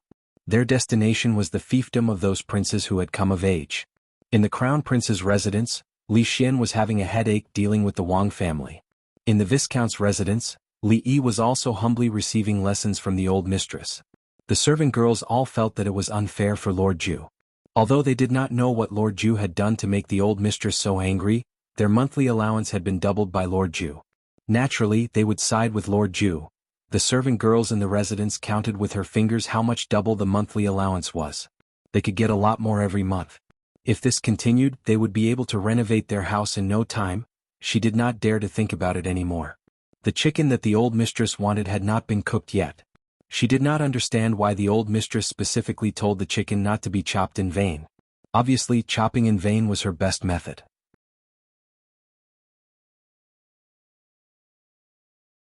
Chapter 452. Child, why did you provoke the King of Shu? The King of Shu belongs to the Li family. Do you think a mere viscount like you can provoke him? Madame Dowager sat on the chair and reprimanded him with a sullen face. You are now a dignitary in the capital city. You can't be impulsive. The lives of dozens of people in the Viscount's mansion are in your hands. Do you know how dangerous it is in the court today? If it weren't for His Majesty's wise judgment, who didn't favor the King of Shu and only removed you from your official position and grounded you at home for half a month, how could you be standing here now? Madame Dowager had always been kind, especially in front of Li Yi. She didn't even bear to say a harsh word to him. But today she seemed to be really angry. After hearing that Li Yi had returned to the mansion, she rushed over from the Li family as soon as possible. She had been reprimanding him for almost an hour.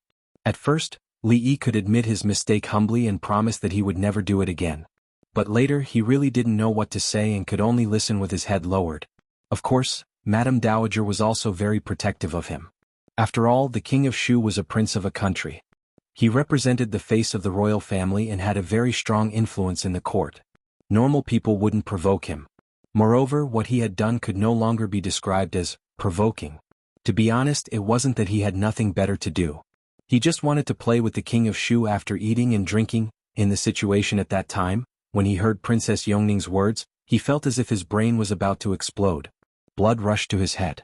Not to mention the King of Shu, even if he was the crown prince, the emperor, or the heavenly king, he would probably dare to go up and beat him first. As for the result, at that time, how could he have the time to think about it? Madame Dowager, have a cup of tea. As old Foreign reprimanded Lord Ju, the maids in the residence retreated. Rui walked in with a cup of tea and handed it to old Foreign personally. The status of the King of Shu is so. Seeing Rui, Madame Dowager immediately smiled and changed the topic. Let's not talk about the King of Shu for the time being. Let's talk about you two. You've been married for so long, but Rui's belly hasn't moved at all. Your second uncle's child got married later than you did. Now Miss Shou's belly is bulging. Do you want to find some imperial physicians to take a good look at you? Just a moment ago he was being reprimanded and the next second he was talking about children. The old man's change of topic was too sudden, and Li Yi couldn't keep up. Rui was taken aback for a moment and blushed. She handed the tea to old madam and hurriedly left. Old Foreign put down the teacup and looked at Li Yi. This concerns the continuation of the family line. You must pay more attention to this matter. I will go talk to Rui again. Seeing old Foreign leave the room, Li Yi sat on the chair. His legs were numb from standing for so long. He picked up the teacup and took a sip. His right index finger tapped unconsciously on the table. The King of Shu. The maids who were about to come in to clean the room saw Lord Ju's expression and thought that he was upset because old Foreign had just reprimanded him, so she carefully left. Not long after, Rui walked in from outside. Seeing Li Yi's thoughtful expression, she didn't say anything. She just walked behind him, reached out her hand and gently massaged his shoulder. Li Yi returned to his senses and stood up. Seeing the worry on her brows, he held her hand and said, "The matter of children cannot be rushed. Wife, you don't have to care about old Foreign's words." Rui shook her head and said, "It's not because of this matter." Li Yi sighed and said, "This time I was indeed a little impulsive." Rui raised her head to look at him. "Hubby is not an impulsive person. This concubine believes that hubby must have his reasons for doing so. This concubine only hopes that I can share some of the burden with hubby. Hubby knows that this concubine is also very powerful." Li Yi fell silent. To him, in this world, there was nothing more important than the people in that small courtyard in the willow leaf stockade. He didn't want to bring in those irrelevant things from the outside world. They shouldn't have come into contact with these things. However, he seemed to have neglected the feelings of Rui and the others. Rui was obviously unhappy. Thinking of Mississippi Lu's hidden worry and Xiao Huan's red and swollen eyes, he patted Rui's hand and said, "I'm sorry, it's my fault. I made you worry. Wife, don't you want to know what I'm going to do? I'll tell you now." Li looked at her and asked, About the king of Shu. Wife, how much do you know? Rui nodded and said, I heard everything old foreign said just now. The king of Shu is the eldest son of his majesty and the prince most likely to inherit the throne. His mother is concubine Chui, and he has the support of several rich families led by the Chui family. He also has the support of Prime Minister Qin and countless officials in the court. Li Yi nodded and said seriously, yes, the king of Shu is the most likely to sit on the throne among all the princes. What we need to do is to guard the Viscount mansion and live a good life. By the way, we can pull him down from that position. Rui raised her head abruptly and looked at Li Yi. Even she was shocked by what he said just now. Looking at her surprised expression, Li Yi couldn't help but laugh. He stretched out his index finger and tapped on her forehead saying, I'm just joking wife, don't take it seriously. Even His Majesty didn't punish me much wife, so you don't have to worry. Li Yi comforted her as he moved the rocking chair out to bask in the sun. After a while, looking at the figure leisurely lying in the courtyard and teasing the little maid, Rui's eyes flashed with a trace of determination. She lowered her voice and said something. I know. Li Han monarch Jin did not have a good time these days. Even though his teacher was grounded by his imperial father and could not come to the palace, and he had not seen him for a few days, every time he thought of how crazy he looked that day, even if it was in his dreams, monarch Jin would be startled. Especially after he went to visit the king of Shu and thought that the reason why his teacher went crazy was because the king of Shu bullied Yongning, he had more nightmares at night. He saw it very clearly that day. The king of Shu didn't even touch Yongning, but she ended up in such a miserable state. Thinking about how he pulled Yongning's face, snatched her bestowment of ice, and said that she was a motherless child, the king of Shu's miserable state appeared in front of his eyes again. Monarch Jin shivered and quickened his steps to the hall of diligent government. He heard that Yongning was no longer stupid. She must still remember that he bullied her. He wanted to see his imperial father. He could not go to mathematics class anymore. He could not see his teacher anymore. Otherwise, when his teacher found out about those things, he would definitely be beaten to death.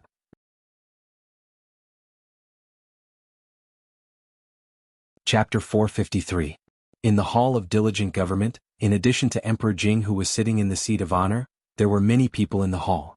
A man who looked to be in his 40s, dressed in a scarlet official uniform, frowned and asked, Sir Yin, why is the military expenditure this year so much higher than in previous years? Did the Ministry of War really calculate it correctly? What does Lord Qin mean by this? On the other side, a man with a square face and a dignified expression said faintly, Every time the military expenditure is calculated, I will specially invite a few mathematicians from the Imperial College to help me calculate it. Why, Lord Qin, are you suspecting that the Imperial College has calculated wrongly, or are you suspecting that the Ministry of War has reported the military expenditure falsely? Although the person in front of him was the current Minister of Revenue, Qin Shao, the two of them had similar official positions, so the middle-aged man didn't have to give him any face. Qin Huan had just asked a question when he was interrupted by the Minister of War, Yan Bing. Naturally, he felt depressed. The Imperial College had the most talented mathematicians of the Jing Kingdom. The military expenditure was huge and it was no small matter. It was impossible for them to make a mistake in their calculations. Qin Huan himself would not doubt it, and even if he did doubt it, he would not say it here. The Chancellor of the Directorate, the Minister of Education, and several scholars from the Hongwen School were all standing at the side. There were even a few Confucian scholars among them. These Confucian scholars didn't care if he was the Minister of Revenue or not. If he dared to doubt their professionalism here, they would definitely fight him to the death. As for suspecting the Ministry of War of falsely reporting military expenditures, there was no evidence. Even His Majesty couldn't say such a thing. Qin Huan wasn't that stupid. He explained, You've misunderstood, Sir Yen. It's just that I'm sure Sir Yen is aware of the current state of the National Treasury. As the Minister of Revenue, it's my duty to investigate every sum of money. I hope Sir Yen won't take it to heart. Yan Bing glanced at him and said, In the past few years the dynasty was stable and there were no wars, so the military expenditure was naturally low. Although the results of this campaign are impressive, the expenditure is not small. Whether it is rations, military equipment, or the soldiers' salaries, they all require money. Lord Qin, don't think too simply. Qin Huan pondered for a moment before he nodded and finally stopped talking. Although the national treasury was tight, the money had to be squeezed out no matter what. It was just that the days ahead would be even more difficult. The matter of military expenditure is of great importance. We will discuss it later. My two beloved ministers, please wait for a moment. Emperor Jing walked down from above and spoke to the two of them. Then, he looked at the people waiting at the side and asked, "May I know why the great scholars entered the palace?" Among the people from the Directorate of Directorates in Hongwen-Guan, 3 of them were old men with white hair and beards.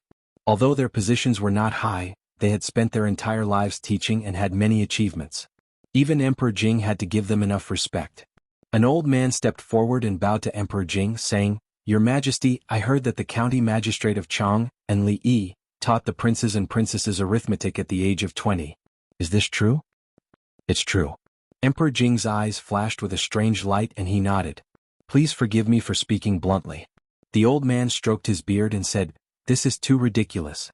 That Li Yi is only indebted to His Majesty and was bestowed the title of County Magistrate of Chang'an. He is only 20 years old and yet he only has the title of elementary scholar. This shows how shallow his knowledge is. How can such a person become the teacher of the prince and princess? What virtue or ability did that Li Yi have? What does His Majesty think of the Directorate of Directorates in Hongwen-Guan?" The old man's words were so direct that Emperor Jing could not answer for a while. Qin Huan, the Minister of Revenue, looked at the people from the Directorate of Directorates in Hongwen-Guan with a strange look on his face. Those people had finally taken action against the County Magistrate of Chang and Li Yi. The incident of the County Magistrate of Chang and beating the King of Shu had passed. Because this matter involved many people, once it became a big deal, the reputation of the King of Shu would be ruined. Therefore, the officials of the King of Shu, including Prime Minister Qin, all chose to remain silent and did not make things difficult for the County Magistrate of Chang and Li Yi. However, it was also impossible for this matter to be brushed aside so easily. If they were only slightly interested in the County Magistrate of Chang, and a few days ago, after that day, Li Yi had officially become a thorn in their side. He had only done one thing and made countless people's long-term hard work go down the drain. If the County Magistrate of Chang and was not eliminated, it would be difficult to vent their anger. The words of the great scholar from the Directorate of Directorates were the first step of their revolt. After all, these 2 places were the sphere of influence of the officials of Prime Minister Qin. Qin Huan glanced at Yan Bing, the Minister of War, opposite him. Seeing his expressionless face, Qin Huan wondered why Yan Bing did not say a word at this moment, given his relationship with the Li family. Your Highness, His Majesty is discussing important matters with several officials." "Your Highness can't go in." Suddenly, there was a noise at the door of the hall, temporarily breaking the atmosphere in the hall. Everyone looked in the direction of the door. "Father?" Li Han, the Prince of Jin, dodged 2 eunuchs and ran in, panting. When he just said this, he could not help but be stunned when he saw so many people in the hall. Except for his father, he did not know most of the people in the hall, but the 2 old men standing there were teachers who taught him Confucian classics and history. When Li Han saw them, he felt a headache and said in a low voice, "Father, please go ahead. Honor will wait for you outside." Emperor Jing was usually busy with state affairs and had little time to teach his children. He remembered that the last time he saw Li Han, Prince of Jin, his face was rounder than it was now. He did not expect that he had lost so much weight in such a short time. He could not help but feel distressed and guilty. He touched his head and said, "It's okay. Han, will go over there and play alone for a while. When father is done with his business, I will accompany you." Li Han nodded and walked to the upper table alone. Emperor Jing looked a little absent-minded. In his memory, Prince of Jin had always been naughty and mischievous. He did not have the heart to study and liked to play. When he saw him again today, he had grown so much and become so well-behaved and sensible.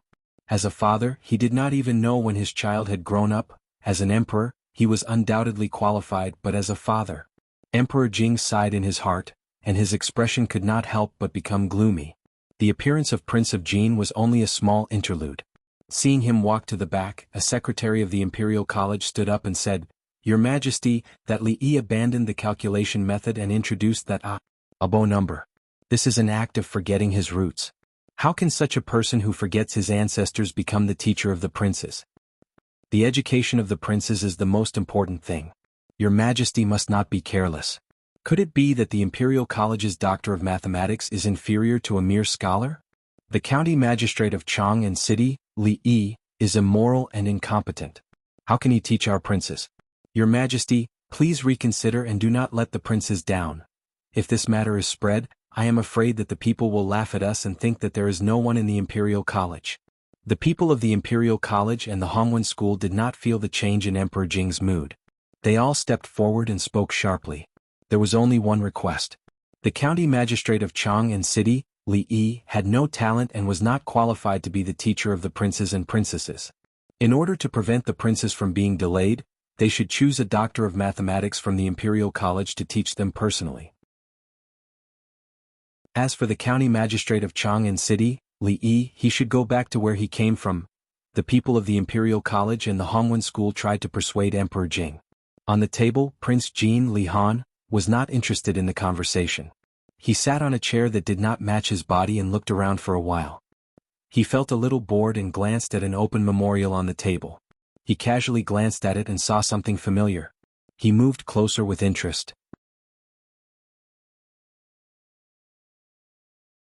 Chapter 454.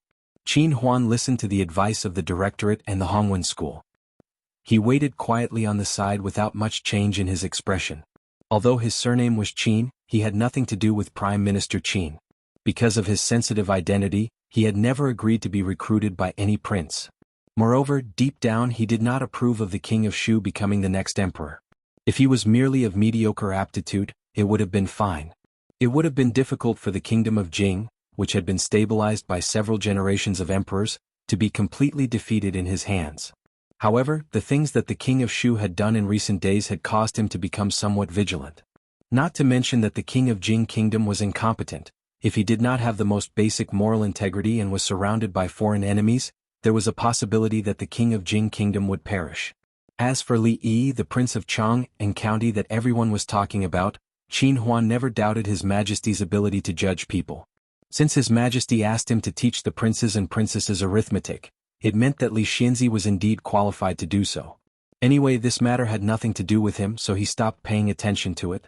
Qin Huan glanced around the hall casually. When he was about to withdraw his gaze, he was suddenly startled and looked in a certain direction. Monarch Jin's fat figure was lying on the table. He bit the tip of his pen and frowned as if he was thinking about something. After a while, his eyebrows relaxed and he looked a little proud.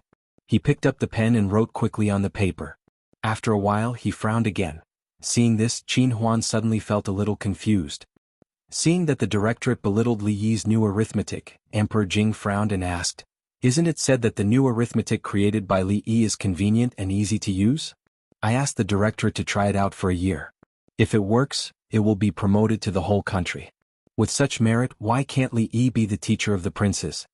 An old man snorted and said, "I've seen Li Yi's new method of calculation. It's nothing but a crooked method. How can it compare to the method passed down by our ancestors? The method of calculation is so convenient, yet he actually wants to replace it. If I were to meet such a person who has forgotten his ancestors, I'll definitely smash his head open." Qin Huan withdrew his gaze from Prince Jin and looked at the old man. The corners of his mouth couldn't help but twitch. Li Xianzi even dared to beat the king of Shu, so why would he be afraid of an old scholar? He was afraid that his old bones would be torn apart before he could break Li Xianzi's head. As soon as the old scholar finished speaking, the Chancellor of the Directorate of Imperial Academy stepped forward and said, "Your Majesty, although some people in the Directorate of Imperial Academy think that Li Yi's new mathematics is remarkable, they can't replace our plan. If we carry it out rashly, I'm afraid that it will only lead the students astray. If the foundation of the scholars in the Jing Kingdom is damaged, even if I die 10,000 times, I won't be able to absolve myself of the blame." In front of Emperor Jing, the Chancellor of the Directorate had already spoken very tactfully. The general meaning was that Li Yi's new mathematics was nothing. The Directorate of Imperial Academy didn't care about it at all. "Your Majesty, you are a layman, so don't blindly compare. When it comes to this, the Directorate of Imperial Academy is the professional." After that, several people stepped forward to speak. The general meaning was similar to that of the Chancellor of the Directorate of Imperial Academy. They belittled Li Yi's new mathematics. If such a person was allowed to teach the princes and princesses, not only would the Directorate of Imperial Academy and Hongwen School lose face, but His Majesty would also lose face outside the palace. Emperor Jing frowned, and a trace of doubt finally appeared on his face. Although he had dabbled in mathematics, he was not arrogant enough to think that he was better than the Directorate of Imperial Academy. Everyone, including the two great scholars, belittled Li Yi's new mathematics. Was he really wrong? Thinking of the way Li Yi used to teach the princes and princesses, Emperor Jing became even more doubtful. Seeing the doubt on Emperor Jing's face, the officials of the Directorate of Imperial Academy and the scholars of Hongwen School finally breathed a sigh of relief. The teachers of the princes were respected and extraordinary. This was an invisible umbrella in itself. Without this identity, the Prince of Chang'an County was just the Prince of Chang'an County. It would be much more convenient for them to deal with it. Qin Huan looked at Yan Bing again and found that he still had a dead face. His Majesty was obviously about to be convinced by them. Was Yan Bing really not going to do anything? Forget it. Anyway, this matter has nothing to do with me. Qin Huan shook his head and inadvertently glanced at Prince Jin behind him. He found that Prince Jin had put down his brush and stretched himself. The expression on his face seemed to be a little satisfied. In that case, thinking that Li Yi himself seemed not very satisfied with this task, Emperor Jing thought for a while and said, "Let's choose from the Directorate of Imperial Academy, Father." Suddenly a child's voice came from behind. Emperor Jing turned his head and saw Prince Jin Li Han standing behind him with something in his hand. Taking a closer look, he found that it was a memorial that had just been submitted by the Ministry of War. It recorded the details of various military expenses. It was also the thing that the two ministers had just argued about. He took the memorial from Li Han's hand and said, "You can't touch this. Wait a little longer. Father will play with you when it's over."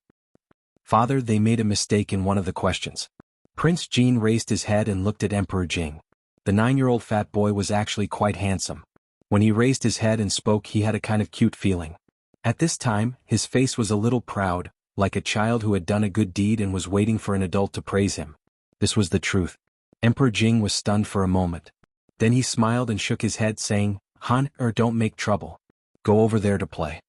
Even though Li Yi had once told him that Prince Jin was very talented in mathematics, Emperor Jing did not think that he would be better than the mathematics masters of the Directorate of Imperial Academy. If there was a problem with this memorial, who knew how many heads the Ministry of War would lose? How could Yan Bing take this matter lightly? "Father, they really made a mistake." His father did not believe him. Li Han felt a little wronged and said anxiously. Emperor Jing frowned and was about to reprimand him. However, when he saw Prince Jin's aggrieved face and his tears were about to come out, he remembered that he did not know how long it had been since he had a good talk with him. His heart softened and he said, "Well then tell father, where did they make a mistake?" The fat boy smiled again and opened the memorial in Emperor Jing's hand. Seeing the dense and strange characters on the memorial, Minister of War Yan Bing's face changed greatly. He looked at Emperor Jing and said, "Your Majesty, this?" Emperor Jing waved his hand and said, "Just draw up a new one after you leave." Yan Bing watched Prince Jin open the long memorial and spread it on the ground. The original blank space had long been filled with characters. He could only nod with a bitter smile. It's here." The fat boy pointed to a place and said confidently, "Father, look. The transportation of grain and fodder between Liangzhou and Yuzhou should not be distributed like this. In this way there will be too much consumption on the road." Prince Jin half knelt on the ground and pointed to a formula next to him. He said, "If there is a little more here and a little less here, it will be the best distribution. At least, the consumption will be reduced by more than 10%. It will also be a lot of money." The people of the Imperial College did not take this matter to heart. Yan Bing and Emperor Jing did not think that a 9-year-old child could point out the mistakes in the Imperial Court's military expenditure, so they did not pay much attention. Although Prince Jin's words were vague, Qin Huan, who had always been sensitive to money, quickly understood. The Ministry of Revenue had always aimed to do the most things with the least amount of money. No matter where the application was, they wanted to reduce the amount by 20%.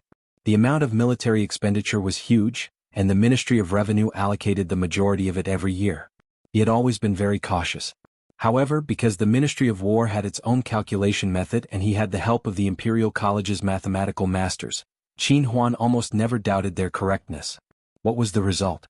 The problem could be solved with 100,000 taels, but the Ministry of War asked for 120,000 taels from the Ministry of Revenue. Of course, this money was not embezzled by the Ministry of War. It was wasted on the road, and this was only the first time. 20,000 taels for one time. How much would it be for 10 times? If the mathematical masters of the Imperial College were at this level, how much money would the national treasury have wasted over the years?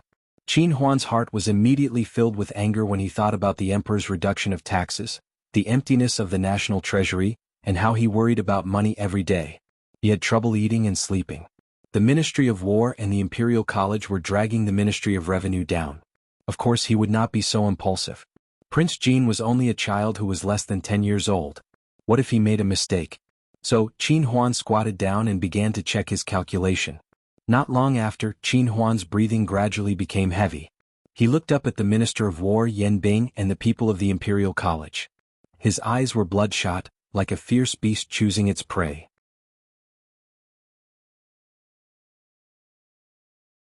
Chapter 455. Okay, I got it. Han, go over there and play for a while. I'll be back soon. Emperor Jing helped Prince Jean up from the ground and patted the dirt off him. Although Prince Jean had become unusually well-behaved and sensible these days, he was still a child who was less than 10 years old. Emperor Jing still did not think that he could participate in these military and national affairs. Father, Li Han was not stupid. Seeing that his father did not care about the result that he had spent a lot of effort to calculate, he was immediately disappointed and anxious. How could he have made a mistake? There was a similar problem in the booklet. The 3 black-hearted shopkeepers had tortured him for several days. It was not easy for him to figure it out. How could he have made a mistake in such a simple problem? Your Highness, this is not a place for you to mess around. Leave quickly. How could they be disturbed by a naughty child when the monarch and his ministers were discussing matters? The great scholar who taught the prince's Confucian classics said with a frown. He then looked at Emperor Jing and said, Your Majesty, the art of arithmetic has been around for thousands of years. A young boy can propose the so-called new arithmetic. It is really, shut up. Before the old man finished speaking, there was a sudden shout in the hall. Everyone, including Emperor Jing, was startled. Qin Huan, the Minister of Revenue, had a bloodshot face. He stood up and looked at the old man and asked, His Majesty asked you to try and promote the new arithmetic in the Imperial College, but you rejected it? The old man was also frightened by Qin Huan's appearance. After he came to his senses, he looked at him angrily and said, Yes, you dare to call yourself new with a crooked method. The Ministry of Revenue was in charge of the country's finances. Its position was both important and awkward. For the sake of money, it often entangled with various ministries. The officials of the Ministry of Revenue hoped that the national treasury would be full and that money would never run out. At this time, Qin Huan did not care that this was the hall of diligent government. His Majesty was beside him. All he could think about was the money that had been lost. He felt that his heart was bleeding. He rushed up and grabbed the old man's collar. He said word by word, Say it again? At this moment he didn't care about any great scholars at all. He wanted nothing more than to tear those fellows from the Directorate of Imperial Academies into pieces. Lord Qin, what are you doing? Are you crazy? Let go of old Wu.